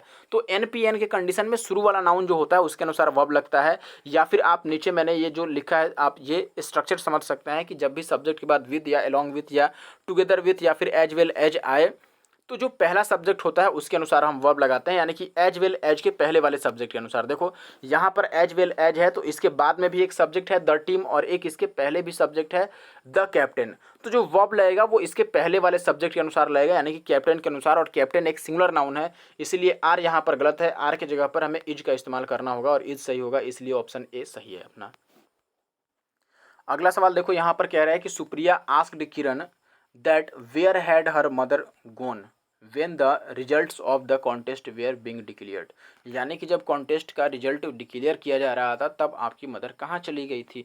अब देखो सबसे इजी वे में मैं आपको बताता हूँ। जब भी दोस्तों ये सबसे पहले तो WH वर्ड के पहले हम दैट का इस्तेमाल नहीं करते हैं, ठीक है। अगर ये इनडायरेक्ट स्पीच में है तो इनडायरेक्ट स्पीच में कभी भी दोस्तों WH के पहले दैट का इस्तेमाल नहीं करते हैं। देखो ये इनडायरेक्ट स्पीच, ये स्पीच चेंज किया है आस्क्ड किरण दैट। जैसे मान लो मैं ये कह दूं कि ही आस्क्ड मी,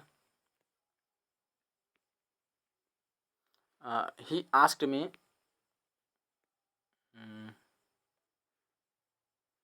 और ही आस्क्ड मी नहीं लिखना चाहता हूँ, मैं ये लिखूंगा ही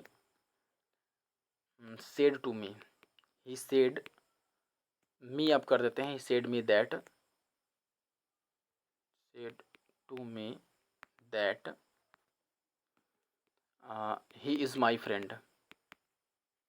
तो आपने ऐसा सेंटेंस तो पढ़ा होगा नरेशन में, ठीक है। अब देखिए दिक्कत कहाँ पर है कि ये दैट यहाँ पर ठीक है। जब हम कोमा और इन्वर्टेड कोमा को हटाते हैं, सेड टू को हम टोल्ड में बदलते हैं, तो ही टोल्ड में यहाँ पर होना चाहिए था एक्चुअली में, ही टोल्ड में। तो सेड टू को हम टोल्ड में बदलते हैं और कोमा और इन्वर्टेड कोमा को हटाते हैं और डेट लगा देते हैं, नियम यही होता है। लेकिन ये दैट तब नहीं आता है जब WH से सेंटेंस शुरू हो, ये आपको याद रखना है। इनडायरेक्ट स्पीच में अगर रिपोर्टिंग वर्ब के बाद जो रिपोर्टेड स्पीच होता है, यानी कि कोमा और इन्वर्टेड कोमा के अंदर वाला सेंटेंस WH वर्ड से शुरू हो रहा है, तो हम कोमा और इन्वर्टेड कोमा को हटाते हैं, तो वहाँ पर दैट नहीं लगाते हैं, ठीक है। तो यहाँ पर दैट नहीं आएगा, दैट गलत है, और दैट ऑप्शन ए में है, इसलिए ये गलत है, ठीक है। और दूसरा बात कि हम हैड को भी यहाँ पर नहीं लिख सकते हैं, वेयर के बाद हैड को भी नहीं लिखेंगे, क्योंकि ये इंट्रोगेटिव सेंटेंस नहीं है। अब इंट्रोगेटिव सेंटेंस अब नहीं है, इसीलिए हैड को हम किसके बाद लिखेंगे, हर मदर के बाद लिखेंगे। देखो सही क्या होगा दोस्तों, सही होगा Supriya asked Kiran where her mother had gone when the results of the contest were being declared. आशा है कि आप बात को समझ पा रहे हैं। बस इतना याद रखना है दोस्तों, WH वर्ड के पहले दैट का इस्तेमाल नहीं करेंगे अगर आस्क्ड लगा हो, क्योंकि आस्क्ड से बात पता चल रही है कि ये इनडायरेक्ट स्पीच में है। अगला सवाल देखिए दोस्तों, कह रहा है कि ऑन द वे, यानी कि रास्ते में, he was bited on his toe by a poisonous snake. यानी कि रास्ते में उसके टो पर, यानी कि उसके अंगूठे पर किसी पॉइजनस स्नेक ने काट लिया, बाइट कर लिया। अब देखिए सबसे पहले आपको पता होगा दोस्तों, बाइट मतलब होता है काटना। बाइट मतलब क्या होता है, काटना। एक्चुअली में दांत से काटना उसको बाइट बोलेंगे, और कट बोलते हैं, हम हथियार से काटते हैं तो उसको कट बोलते हैं, ठीक है। अब बाइट का जो ये बाइटेड लिखा है, ये बाइटेड गलत है, बाइटेड होता ही नहीं है, ठीक है। बाइटेड होता ही नहीं है। आपको लग रहा होगा कि बाइटेड बाइट का थर्ड फॉर्म है या फिर सेकंड फॉर्म है, तो आप गलत सोच रहे हैं दोस्तों। बाइट का जो थर्ड फॉर्म होता है वो होता है बीटेन, BITTEN, ये थर्ड फॉर्म होता है। इसीलिए बाइटेड गलत है, यहाँ पर ऑप्शन बी जो है ये गलत है। बाइटेड के बदले में हमें बीटेन लगाना चाहिए था, बीटेन। ये आपको याद रखना पड़ेगा, बीटेन, ठीक है।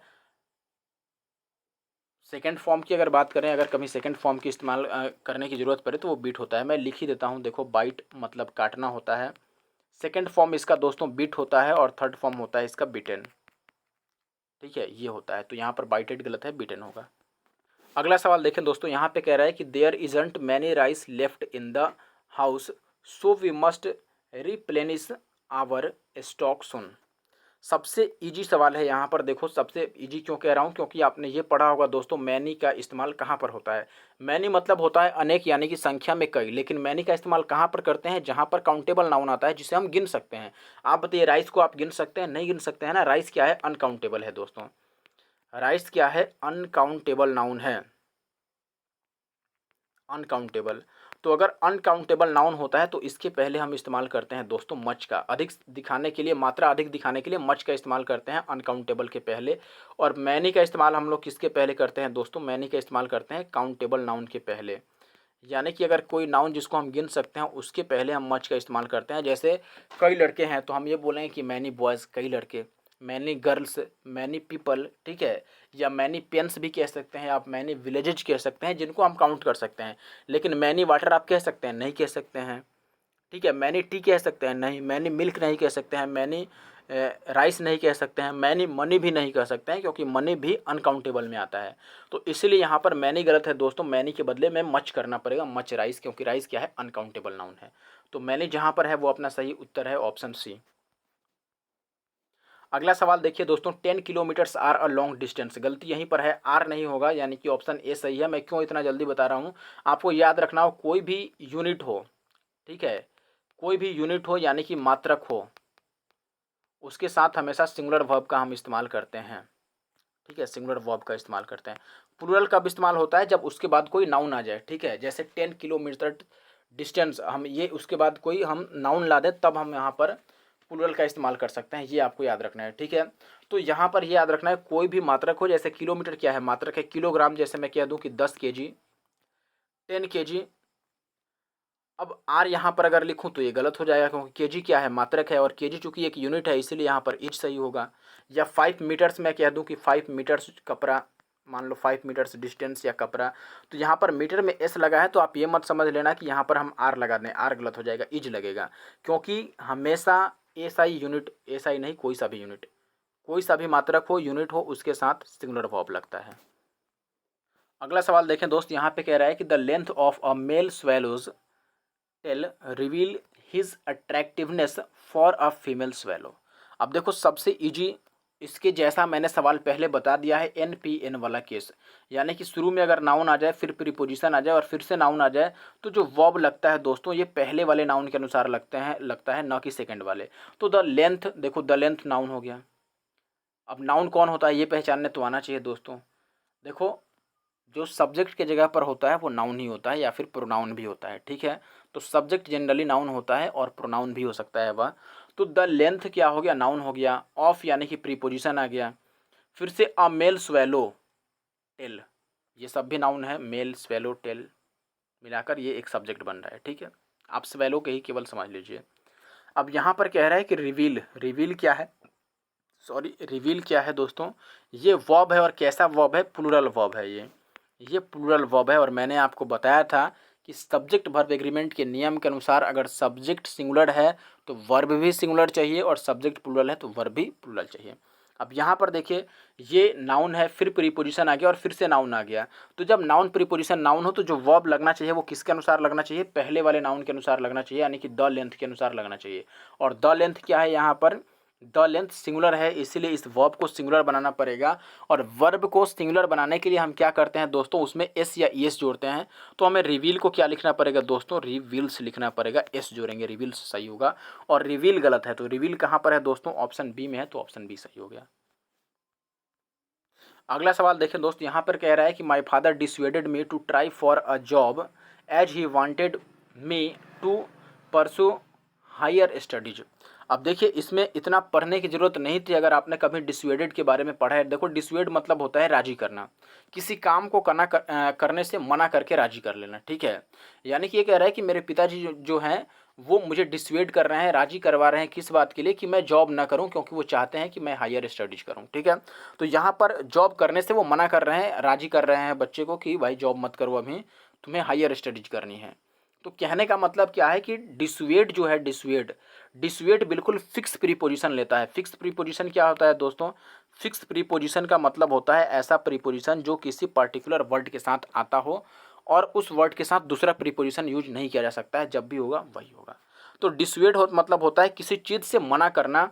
तो जब मना करते हैं तो उस चीज़ से हम दूर करते हैं, तो डेफिनेटली दूर करने के अर्थ में, जुदाई के अर्थ में मैंने बोला था कि जब अलगाव होता है, सेपरेशन होता है, तो हम फ्रॉम का इस्तेमाल करते हैं। तो ये भी आपको याद रखना है कि अगर डिसवेड कहीं पर लिखा गया है दोस्तों, तो डिसवेड फ्रॉम होता है, डिसवेड फ्रॉम समथिंग, यानी कि कुछ करने से मना करना। डिसवेड फ्रॉम समथिंग, डिसवेड के बाद हमेशा फ्रॉम आता है, this is the fix preposition for dissuade. ठीक है, तो यहाँ पर डिसवेड में टू आ गया है, ये टू डिसवेड के लिए लगाया है, जो कि गलत है, तो यहाँ पर टू नहीं होगा। बात समझ रहे हैं, डिसवेड के साथ टू नहीं आएगा, ये टू गलत है। तो टू कहाँ पर है, किस ऑप्शन में है, तो आप बोलेंगे ये सी में है, सी गलत है। डिसवेड फ्रॉम होता है, याद रखना है। अब ये सवाल देखो, टुच्चा सा सवाल है, he is more smarter than. बताओ स्मार्टर क्या है, तो आप बोलेंगे कंपैरेटिव डिग्री है, ईआर जुड़ा है, और मोर क्या है, मोर भी कंपैरेटिव है। बताओ, दो कंपैरेटिव एक साथ कभी इस्तेमाल होता है, नहीं होता है। ठीक है, जैसे मैं कह दूं कि he is more taller than you. अब बताओ, मुझे ये कहना है दोस्तों कि वो तुमसे ज़्यादा लंबा है, तो हम सिंपल ये कहेंगे कि he is taller than you, वह तुमसे ज़्यादा लंबा है। मोर को क्यों लगाएं भाई, मोर भी कंपैरेटिव को दर्शाता है और टॉलर तो खुद कंपैरेटिव है। जब ये खुद कंपैरेटिव हो गया है तो इसके पहले ये कंपैरेटिव डिग्री लगाने की क्या ज़रूरत है। इसे हम सुपरफ्लुअस एरर बोलते हैं एरर डिटेक्शन के कंडीशन में, ठीक है। सुपरफ्लुअस का मतलब होता है बिना मतलब का, अनावश्यक, बिना किसी यूज के, बिना किसी आवश्यकता के आ जाए, जो दैट इज कॉल्ड सुपरफ्लुअस, ठीक है। तो यहाँ पर सुपरफ्लुअस एरर है, मोर का इस्तेमाल नहीं करेंगे क्योंकि स्मार्टर खुद ही कंपैरेटिव डिग्री है और एक कंपैरेटिव डिग्री के पहले कोई और कंपैरेटिव डिग्री बिल्कुल भी नहीं लगाया जा सकता। चलिए आगे बढ़ते हैं अब। तो एरर कहाँ पर है, अगर आपसे कोई पूछे कि एरर किस पार्ट में है दोस्तों, तो हम ये बोलेंगे भाई कि एरर जो है वो जहाँ पर मोर लगा है वहाँ पर ऑप्शन बी में एरर है, क्योंकि मोर स्मार्टर के पहले नहीं आएगा। अगला सवाल देखिए, the child along with his parents were waiting for the programme to begin, to bing sorry, begin ही है, सॉरी बिगिन ही है, बिगिन मतलब स्टार्ट होना। अब देखो मैंने एक अभी आपको नियम बताया था दोस्तों कि जब भी कोई सब्जेक्ट हो, फिर उसके बाद विथ हो या फिर एलोंग विथ हो या फिर एज वेल एज हो और फिर उसके बाद दूसरा सब्जेक्ट हो, तो वर्ब जो लगता है वो पहले सब्जेक्ट के अनुसार लगता है। सेम कंडीशन है, देखो द चाइल्ड वर्ब हो, ऐसी नाउन हो गया, द चाइल्ड क्या है, नाउन हो गया, फिर एलोंग विथ प्रीपोजिशन हो गया और फिर से ये नाउन आ गया हिज पेरेंट्स। तो जब भी नाउन प्रीपोजिशन नाउन है तो जो वर्ब लगता है ये पहले वाले नाउन के अनुसार लगता है। पहला नाउन कौन है यहाँ पर, द चाइल्ड है दोस्तों, पहला नाउन क्या है, द चाइल्ड। अब बताइए कि द चाइल्ड के साथ वर जो लिखा गया है क्या ये सही है, तो आप बोलेंगे बिल्कुल भी नहीं, वर गलत है, यहाँ पर तो वॉज होना चाहिए, तो ऑप्शन बी जो है वो सही उत्तर है। हमेशा याद रखिए दोस्तों कि एलोंग विथ या कोई भी प्रीपोजिशन अगर दो नाउन्स को जोड़ रहा है, दो सब्जेक्ट्स को, तो जो वर्ब लगने वाला है चाहे वो कोई सा भी वर्ब हो वो हमेशा पहले वाले सब्जेक्ट के अनुसार लगेगा, जो पहला सब्जेक्ट है उसके अनुसार। तो द चाइल्ड के अनुसार हम लगाएंगे तो वर्ब की जगह पर वाज होगा, ऑप्शन बी सही है। अगला सवाल देखिए दोस्तों, ये कह रहा है कि not complying by any of the laws can land you into serious trouble. अब देखो ये भी फिक्स प्रीपोजिशन का एरर है, बिल्कुल फिक्स प्रीपोजिशन आपको याद ही रख लेना है कि फिक्स प्रीपोजिशन, देखो जिस शब्द के साथ फिक्स प्रीपोजिशन आता है वो आपको याद रख लेना चाहिए, क्योंकि फिक्स प्रीपोजिशन हमेशा ही उसी प्रीपोजिशन का यूज करते हैं उस सब्जेक्ट के उस वर्ड के साथ, ठीक है। तो यहाँ पर जो कंप्लाई लिखा गया है, कंप्लाई एक्चुअली में कंप्लाइंग बिफोर में है, यहाँ पर कंप्लाई होता तो कंप्लाई विथ होता है, बाई नहीं होता है, यहाँ पर बाई गलत है। आपको ये बात याद रखना पड़ेगा दोस्तों, कंप्लाई के साथ बाई का इस्तेमाल नहीं होता है, कंप्लाई विद होता है, ठीक है। किसी के ऑर्डर को या फिर रिक्वेस्ट को मानना वो होता है कंप्लाई विद। देखो जैसे मैं यहाँ पर लिख देता हूँ, आप ये याद रख सकते हैं, कंप्लाई विद लिखा गया है तो इसका मतलब है कि ओबे द ऑर्डर, ठीक है, ओबे द ऑर्डर, या फिर आप रिक्वेस्ट भी कह सकते हैं। यानी किसी ने कोई आपसे रिक्वेस्ट किया या ऑर्डर किया कुछ करने के लिए तो आप उसकी आज्ञा को मान लेते हैं, उसको कहते हैं कंप्लाई विद, ठीक है। तो नॉट कंप्लाइंग विथ यहाँ पर तो कंप्लाइंग विथ होगा ना कि बाई होगा, बाई गलत है। कंप्लाई के साथ विथ आता है हमेशा, ये फिक्स प्रीपोजिशन है, याद रखना है आपको, ऑप्शन ए जो है वो सही है। अगला सवाल देखिए दोस्तों, Raja Ravi Varma was one of the first artist who tried to create a style that was both modern and traditional. मैंने आपको स्टार्टिंग में बताया था दोस्तों कि जब भी वन ऑफ द दिखे तो इसके बाद नाउन तो प्लूरल आता है लेकिन वर्ब सिंगुलर आता है। तो देखो इसके बाद one of the first artist, ये जो आर्टिस्ट नाउन आया है ये गलत है, यहाँ पर सिंगुलर प्लूरल आर्टिस्ट होना चाहिए। प्लूरल का मतलब हम इसमें एस लगाएंगे, आर्टिस्ट करेंगे, ठीक है, ये ध्यान रखिए। तो आर्टिस्ट में गलत है, आर्टिस्ट किस में है, तो आप बोलेंगे ऑप्शन डी में है, तो ऑप्शन डी सही है। अब ये मत सोचना कि मैंने कहा था कि एस या ईस लगाने से वो सिंगुलर बन जाता है। तो ये बात याद रखिएगा दोस्तों कि अगर नाउन हो जिसको हम गिन सकते हैं, जिसको हम काउंट कर सकते हैं, तो इसमें अगर नाउन में हम एस या फिर ई एस ऐड करते हैं तो ये क्या बन जाता है, ये बनता है सिंगुलर। एस या ई एस ऐड करते हैं, सॉरी प्लूरल बनता है, एस या ई एस ऐड करते हैं तो ये प्लूरल बनता है, और जब एस या ई एस नहीं होता है तो ये सिंगुलर रहता है। जैसे आर्टिस्ट एक व्यक्ति का नाम है, कलाकार, तो यहाँ पर आर्टिस्ट को, कलाकार को, व्यक्ति को हम गिन सकते हैं, इसलिए उसमें जब एस या ई एस लगाएंगे तो प्लूरल बन जाएगा। और हमें प्लूरल लगाने की ज़रूरत थी, इसीलिए आर्टिस्ट में हम क्या करेंगे दोस्तों, एस जोड़ देंगे।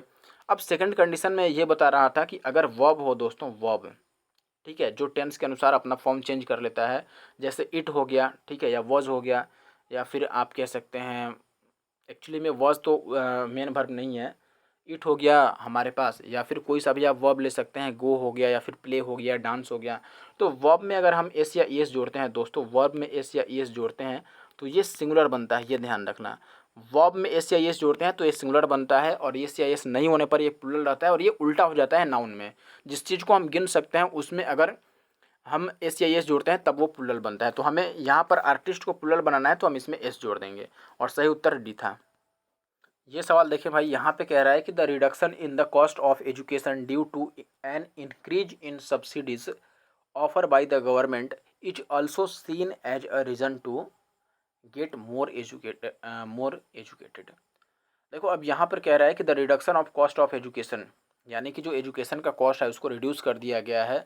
ये भी एक कारण है दोस्तों किस चीज़ का। अब देखो किसी भी चीज़ का कारण हो उससे हमें मतलब नहीं है, हमें पहले यहाँ पर एरर ढूंढना है। मैंने बोला था कि हिंदी कल्पना है, हिंदी पर मत जाइए आप।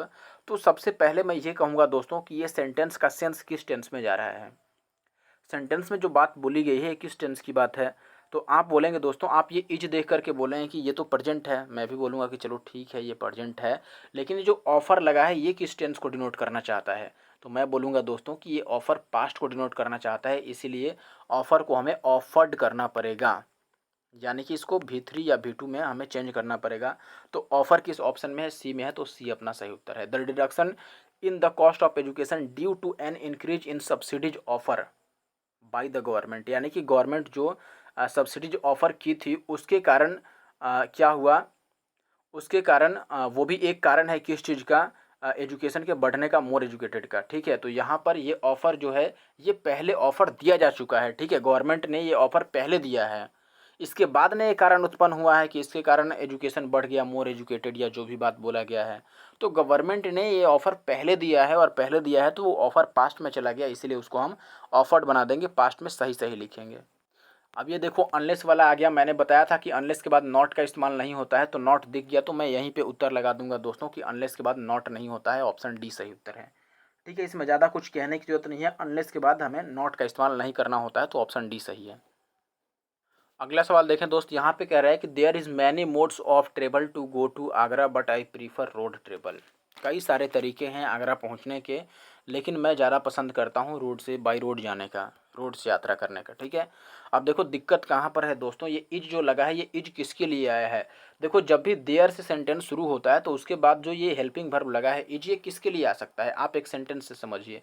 जैसे मैं ये लिख दूँ कि there dash dash a temple, और इसमें मैं कहूँ कि आप इज या आर भर दो। आप चाहें तो यहाँ पर इन माई विलेज भी लिख सकते हैं, there dash dash a temple in my village. और एक और बार मैं ऐसा ही सेंटेंस लिखता हूँ, देयर डैश डैश और 5 बॉयज़, और यहाँ पर भी मैं कह रहा हूँ कि इज या आर भरो। तो आप क्या फील करोगे बताओ।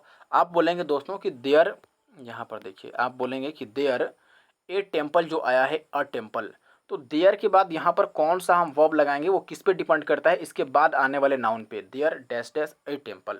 अब ये अ टेम्पल जो है ये क्या है, ये सिंगुलर हो गया क्योंकि ए टेम्पल है, ये सिंगुलर है, तो सिंगुलर है तो वर्ब भी सिंगुलर लगाएंगे, इज लगाएंगे यहाँ पर, देयर इज अ टेम्पल। फिर देयर डैश डैश 5 बॉयज़, तो देयर इसके बाद कौन सा वर्ब आएगा ये किस पर डिपेंड कर रहा है, इसके बाद आने वाले नाउन पर। 5 बॉयज़ क्या है, प्लूरल है, इसीलिए यहाँ पर देयर आर करेंगे। तो देयर के बाद कौन सा वर्ब लगना है वो उसके बाद, वर्ब के बाद आने वाले नाउन पे डिपेंड होता है। तो यहाँ पर देखो देयर के बाद जो वर्ब लगा है इज, ये किसके लिए लगा होगा, इसके बाद आने वाले नाउन के लिए लगा होगा। तो इसके बाद नाउन क्या आया है, मैनी मोड्स, और मैनी और मोड्स ये मिलकर एक प्लूरल नाउन बनते हैं। मैनी प्लूरल को ही डिनोट करता है, इसीलिए ये इज गलत है, यहाँ पर आर लिखना पड़ेगा, देयर आर मैनी मोड्स। ठीक है, तो आर होगा यहाँ पर, इज गलत है, इज का मतलब ऑप्शन डी में गलती है, ऑप्शन डी सही है। अगला सवाल देखें भाई, इस सवाल में क्या बोला गया है आपको। अगले सवाल में बोला गया है having just taking a heavy lunch she was not ready to have any fruit. मैंने क्या बोला था दोस्तों, आपको पास्ट टेंस के बारे में बताया था कि अगर पास्ट आ जाए तो उसके बाद आने वाले हर एक चीज़ पास्ट होते हैं। तो आप यहाँ पर शुरू से पढ़ना चालू करो एक बार। आप बोलें कि having just taking a heavy lunch, यानी कि काफ़ी ज़्यादा लंच कर लेने के कारण she was not ready to have any fruit, यानी कि वो किसी भी फ्रूट को खाने की हालत में नहीं है, खाने के लिए रेडी नहीं है। अब यहाँ पर मैं ये कहूँगा कि ये वॉज जो है, ये वॉज ये पास्ट टेंस को डिनोट कर रहा है, तो डेफिनेटली इसके पहले भी पास्ट होना चाहिए, तभी तो बाद में पास्ट आएगा। और शुरू में देखो हैविंग ठीक है, जस्ट टेकिंग, वर्ब यहाँ पर एक आ रहा है टेकिंग, और ये क्या है V4 है, यानी कि ये कंटिन्यूअस को दर्शा रहा है, ठीक है। लेकिन हमें तो यहाँ पर पास्ट करना है, क्योंकि बाद में पास्ट का इस्तेमाल हुआ है, और बाद में पास्ट तो तभी आएगा ना जब शुरू में भी पास्ट हो। तो हम टेकिंग को पास्ट में बनाएंगे तो क्या लिखेंगे, टेकन लिख देंगे, टेकन। टेकन यहाँ पर सही होगा दोस्तों। Having just taken a heavy lunch, she was not ready to have any fruit. तो यहाँ पर गलत क्या है दोस्तों, टेकिंग में गलती है, यहाँ पर हमें टेकन लिखना पड़ेगा। आगे बढ़ते हैं। अब ये सवाल देखो दोस्तों, यहाँ पे कह रहा है कि the cost of fruits and vegetables have Ryzen abnormally this month, ठीक है। अब देखो यहाँ पर एन पी एन का वापस से केस आ गया, द कॉस्ट नाउन, फिर of preposition, fruits and vegetables फिर से नाउन, सब्जेक्ट आ गया बीच में, नाउन प्रीपोजिशन आ गया, और फिर से सब्जेक्ट आ गया एक। जब भी ऐसा केस बने, एक सब्जेक्ट आ जाए, फिर बीच में प्रीपोजिशन आ जाए, और फिर से दूसरा सब्जेक्ट आ जाए दोस्तों, तो इसके बाद जो वर्ब लगेगा ये हमेशा पहले सब्जेक्ट के अनुसार लगेगा। मैंने शुरू में आपको बता दिया है एन पी एन लिख करके। तो पहला नाउन यहाँ पर द कॉस्ट है, तो दो कॉस्ट के अनुसार जो वर्ब लगेगा वो हैव नहीं लग सकता है। द कॉस्ट क्या है, सिंगुलर है, इसीलिए हैव की जगह पर हैज लिखना पड़ेगा। हैव में गलती, और हैव है ऑप्शन सी में, तो ऑप्शन सी हमारा सही उत्तर है, ठीक है। अब ये मत समझ लेना कि फ्रूट्स एंड वेजिटेबल्स के लिए ये हैव लगा है और सही है। देखो अगर फ्रूट्स और वेजिटेबल्स के लिए लगता तब तो सही ही होता है, लेकिन यहाँ पर ये सब्जेक्ट नहीं है। सब्जेक्ट हम मानते हैं पहले वाले को, तो पहले जो प्रीपोजिशन के पहले वाला नाउन है वो सब्जेक्ट होगा। तो द कॉस्ट के अनुसार यहाँ पर हैज सही होगा, ना कि हैव। अब ये सवाल देखो दोस्त, यहाँ पे कह रहा है कि cows are amongst the gentlest of animals, ठीक है। अब देखो ये कह रहा है कि जेंटलेस्ट लिखा है, यानी कि ये सुपरलेटिव में चला गया, यानी कि सबसे ज़्यादा जेंटल एनिमल है गाय। क्यों, इसके आगे लिखा है कि नन शोज मोर पैशनेट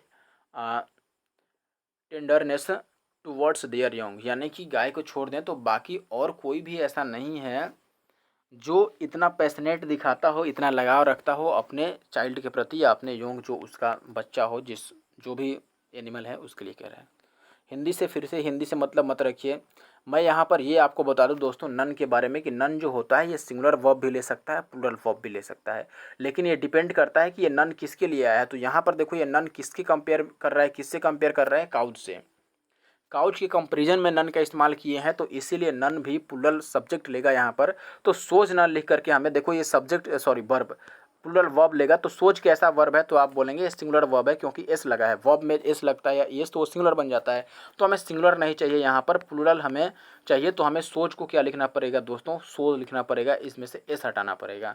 तो ये किस ऑप्शन में है, ऑप्शन ए में है सोच, इसीलिए ऑप्शन ए सही है अपना। बात याद रखिए, नन सिंगुलर और प्लूरल दोनों होता है, ठीक है। देखो नन, अब देखो एक दो बात याद रख लो, जब याद ही रख रहे हो तो एक दो बात और याद रख लो। मैं यहाँ पे लिख देता हूँ। सबसे पहले देखो, अगर नन का इस्तेमाल हम दो से अधिक चीज़ों के लिए कर रहे हैं, मोर देन टू, मैं यहाँ पर इंग्लिश में ही लिख देता हूँ। देखो अगर हम मोर देन टू नाउन्स के लिए कर रहे हैं नन का इस्तेमाल, तब ये प्लूरल वर्ब लेगा, ठीक है, प्लूरल वर्ब लेगा, इसके साथ आएगा। अब देखो अगर नन का इस्तेमाल हम केवल एक के लिए कर रहे हैं, ठीक है, सिंगल नाउन के लिए कर रहे हैं अगर नन का इस्तेमाल, तो इसके साथ जो वर्ब आएगा वो कैसा आएगा, सिंगुलर वर्ब आएगा। अब बात कहेंगे आप दोस्तों कि शुरू में हमने दो से ज़्यादा के लिए लिखा, देखो यहाँ पर हमने लिख दिया मोर देन टू, यानी कि दो से ज़्यादा के लिए। यहाँ पर हमने सिंगल यानी कि एक के लिए लिख दिया, लेकिन जब दो होगा तब क्या करेंगे, तो नन का इस्तेमाल जनरली दो के लिए नहीं किया जाता है। जब दो चीज़ों में कंपेयर करना हो तो हम नाइदर का इस्तेमाल करते हैं, NEITHER, नाइदर ऑफ टू, ठीक है। जैसे नाइदर ऑफ टू बॉयज़, दोनों लड़का में से कोई भी अच्छा नहीं है, तो neither of two boys is not good हम ऐसे बोलेंगे, लेकिन नॉट नहीं लगाएंगे क्योंकि नाइदर खुद निगेटिव है, ना तो पहला ठीक है ना ही दूसरा ठीक है, ठीक है। तो दो लोगों में कंपेयर करने के लिए हम नाइदर का इस्तेमाल करते हैं, ठीक है। दो से ज़्यादा हो तो नन प्लूरल वर्ब लेगा, और एक हो तो सिंगुलर वर्ब लेगा। अगला सवाल देखिए दोस्त, यहाँ पे कह रहा है कि although there are more than 100 known elements, they rarely occur at a pure state. सबसे पहले तो मैंने जब ऑल्दो को देखा तो मैं कनेक्टर ढूंढूंगा कि ऑल्दो के साथ क्या आता है कंजंक्शन में। तो मैंने बताया था कि ऑल्दो या दो के साथ येट का इस्तेमाल करते हैं या फिर एक कोमा का इस्तेमाल करते हैं। तो देखो ऑल्दो के बाद यहाँ पर कोमा का एक इस्तेमाल कर लिया गया है, इसलिए ऑल्दो वाले केस में तो गलत नहीं है। अब आगे बढ़ते हैं, कह रहा है कि there are more than 100 elements, यानी कि 100 से ज़्यादा एलिमेंट्स खोजे गए हैं, तत्व खोजे गए हैं, लेकिन रेयरली केस में कोई भी ऐसा एलिमेंट होता है जो अपने प्योर स्टेट में मौजूद होता है, ठीक है, यानी कि वो किसी न किसी और अवस्था में मौजूद होता है पृथ्वी पर। तो ये साइंस की बात अलग है। यहाँ पर देखो, सबसे पहले तो मैं यहाँ पर ये बता दूँ कि जब भी स्टेट को डिनोट करना हो, स्टेट यानी कि अवस्था बतानी हो, तो हम अवस्था बताने के लिए दोस्तों, अवस्था बताने के लिए किस प्रीपोजिशन का इस्तेमाल करते हैं? अवस्था बताने के लिए हम हमेशा ही प्रीपोजिशन प्रीपोजिशन इन का इस्तेमाल करते हैं, इनका। जैसे मान लो मैं अच्छे कंडीशन में हूँ, मैं अपना कंडीशन बता रहा हूँ, स्टेट बता रहा हूँ कि वो जो है, या फिर उसी के लिए ले लीजिए, मैं किसी और को बोल रहा हूँ जैसे कि वह अभी उसका स्वास्थ्य अच्छा है, या फिर वह पुअर कंडीशन में है, तो हम ये बोलेंगे कि he is in poor state, या फिर poor condition, he is in poor health, जैसे मैं बोल देता हूँ, या पुअर कंडीशन आप कुछ भी समझ सकते हैं। तो अब देखो, पुअर हेल्थ, हमें ये कंडीशन बताना है कि वो किस कंडीशन में है, पुअर हेल्थ की कंडीशन में है। तो कंडीशन बताने के लिए अगर हम यहाँ पर एट लगाते तो गलत हो जाता, इन लगाएंगे। और वही कंडीशन यहाँ पर प्योर स्टेट, यानी कि प्योर स्टेट का मतलब वो अपनी अवस्था में, यहाँ पर स्टेट बताया गया है, तो वो स्टेट बताने के लिए, अवस्था बताने के लिए हम एट का इस्तेमाल नहीं करेंगे। यहाँ पर किसका इस्तेमाल करेंगे दोस्तों? इनका। इन सही है यहाँ पर, और एट गलत है। तो एट किस ऑप्शन में है? सी में है, तो सी गलत है। हमेशा याद रखना कि स्टेट बताने के लिए किसी भी, जैसे मैं अच्छे कंडीशन में हूँ तो I am at a good condition नहीं कहेंगे, इन अ गुड कंडीशन कहेंगे, ठीक है। इन का इस्तेमाल करते हैं स्टेट या कंडीशन के लिए। अब देखो यहाँ पे कह रहा है दोस्तों कि you may left the class when you have completed the test, यानी कि जब अपना टेस्ट तुम पूरा कर लो तो क्लास को छोड़ देना, क्लास को लीव कर देना। क्लास को लीव करेंगे ना कि लेफ्ट करेंगे। देखो, मैं पहले तो कि ये मॉडल एक्सक्लूसिव वर्ब है, और यहाँ पर ये सेंटेंस प्रेजेंट टेंस में है। देखो यहाँ पर हैव लगा है, हैव, तो डेफिनेटली ये हैव लगने के कारण ये प्रेजेंट टेंस में है, तो हमें लेफ्ट, जो कि पास्ट को दर्शा रहा है, लेफ्ट क्या है? V2 फॉर्म है लिव का। तो हम V2 फॉर्म कब इस्तेमाल करते हैं? पास्ट इंडेफिनिट में इस्तेमाल करते हैं। लेकिन मे लगा है, तो मे तो पास्ट इंडेफिनिट नहीं है, तो मॉडल एक्चुअली वर्ब है, इसीलिए मॉडल एक्चुअली वर्ब के बाद हमेशा याद रखना V1 ही आता है एक्टिव वॉइस के अंदर, ठीक है। तो ये मॉडल एक्चुअली वर्ब में है, तो इसके बाद V1 आएगा। लेफ्ट का V1 क्या होता है? लिव, ठीक है, छोड़ना। तो लिव होगा यहाँ पर, लेफ्ट गलत है, यानी कि ऑप्शन डी सही है। आशा है कि आप बात समझ पा रहे हैं दोस्तों कि लेफ्ट क्यों नहीं होगा और लिव क्यों होगा। वाक्य एक तो प्रेजेंट टेंस में है तो भी लेफ्ट नहीं होगा। दूसरा, आप ये याद रख सकते हैं कि मॉडल एक्चुअली वर्ब के बाद में V1 का इस्तेमाल होता है, ना कि V2 का। ये सवाल देखिए दोस्त, यहाँ पे कह रहा है कि entering the hall the shows had started, यानी कि हॉल में स्टार्ट करने के बाद शो स्टार्ट हुआ। बात समझ रहे हैं कि नहीं? अब एक बात आपको अगर याद हो, मैंने बताई थी कि जब भी सेंटेंस में पास्ट दिखे तो आप चेक करो कि क्या इसके पहले वाला भी सारे पास्ट में है, या फिर शुरू में पास्ट दिख जाए तो चेक करो बाद में भी सारे सेंटेंसेस पास्ट में है। मैंने सीक्वेंस बताया था कि किस टेंस के बाद कौन सा टेंस आता है। जैसे मैंने बोला था कि फ्यूचर के बाद हम फ्यूचर अगर लिखेंगे तो गलत हो जाएगा, ऐसे ही पास्ट के बाद कोई और टेंस नहीं लिख सकते हैं, पास्ट ही आता है तभी जाके सही होगा। पास्ट के बाद पास्ट ही आना चाहिए। तो यहाँ पर हेड क्या है? पास्ट है, तो शुरू वाला भी सब पास्ट होना चाहिए। और एंटरिंग क्या है दोस्तों? एंटरिंग भी फोर में है, तो एंटरिंग गलत हो गया। ये कंटिन्यूअस में है तो हमें एंटर्ड लिखना पड़ेगा, ठीक है, एंटर्ड। और वो भी केवल इंटर्ड लिखने से नहीं होगा। देखो यहाँ पर हमें लिखना पड़ेगा, कोई सब्जेक्ट चुनना पड़ेगा, जैसे वी या हम ही लिख सकते हैं। जैसे हम इस सेंटेंस को अगर सही लिखना चाहते हैं तो हम लिखेंगे वी या फिर ही इंटर्ड द हॉल द सोज। अब देखो यहाँ पर भी हमें शुरू में इस्तेमाल कर लेना चाहिए वेन का, ठीक है। वेन वी या ही इंटर्ड द हॉल, यानी कि जब हमने हॉल में प्रवेश किया। The show had started, show क्या था? स्टार्ट था, ठीक है। आप एक बात को पहले पढ़े होंगे कभी और नहीं पढ़े होंगे तो ध्यान दीजिए यहाँ पर दोस्तों कि जब पास्ट में दो घटनाएं एक साथ घटती हैं, देखो पास्ट में अगर दो घटनाएं एक साथ घटती है, एक पहली घटना एक दूसरी घटना, तो हम क्या करते हैं? जो घटना पहले घटती है उसको हम लिखते हैं दोस्तों पास्ट परफेक्ट में, ठीक है, पास्ट परफेक्ट में। यानी कि यहाँ पर हमें हैड और V3 का यूज करना होता है। और जो घटना बाद में घटती है पास्ट में, वहाँ पर हम पास्ट इंडेफिनिट का इस्तेमाल करते हैं, पास्ट इंडेफिनिट या फिर सिंपल पास्ट का। पास्ट सिंपल में लिख देता हूँ, इसका स्पेलिंग भी सिंपल है, यानी कि सिंपली V2 का इस्तेमाल करना होता है।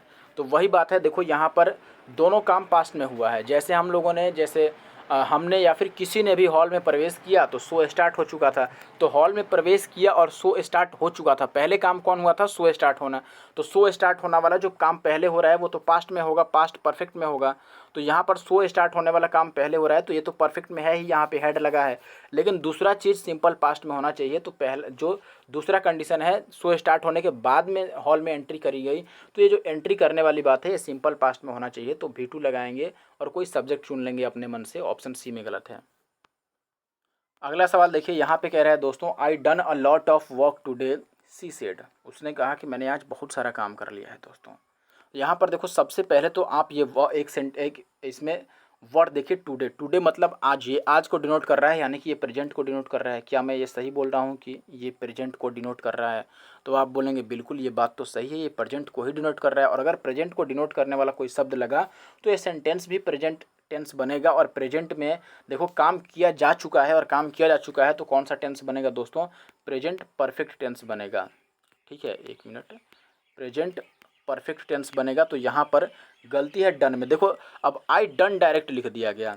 आई यानी कि सीधी सी बात है, सब्जेक्ट के बाद देखिए बार V3 आ गया। किसी भी टेंस में ऐसा नहीं होता है सब्जेक्ट के बाद डायरेक्ट V3 आ जाए, तो ये तो डन में ही गलत है। पहला बात तो हम सी को गलत लगा ही देते, लेकिन सही करना है तो हमें क्या लिखना पड़ेगा? हमें लिखना पड़ेगा आई हैव डन।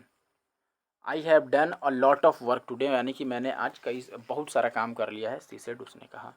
ठीक है, तो ये अंतिम क्वेश्चन था इस वीडियो का। आपको वीडियो कैसा लगा ज़रूर से कमेंट करना। और इस वीडियो को बनाने के लिए दोस्त सच में मैंने काफ़ी मेहनत करी है, काफ़ी सारी किताबें पलटी, कितने सारे ग्रामर के रूल पर है सिर्फ इस वीडियो के लिए। तो आप ज़रूर से वीडियो को लाइक करना, कमेंट करना बिल्कुल भी मत भूलना। ठीक है, और जो मैंने बताया था 2017 से 21 तक पूरा सोल्यूशन मिलेगा 1 बाय 1। बस चैनल पर बने रहिए और स्टे ट्यून करके रखिए। Thank you for watching the video.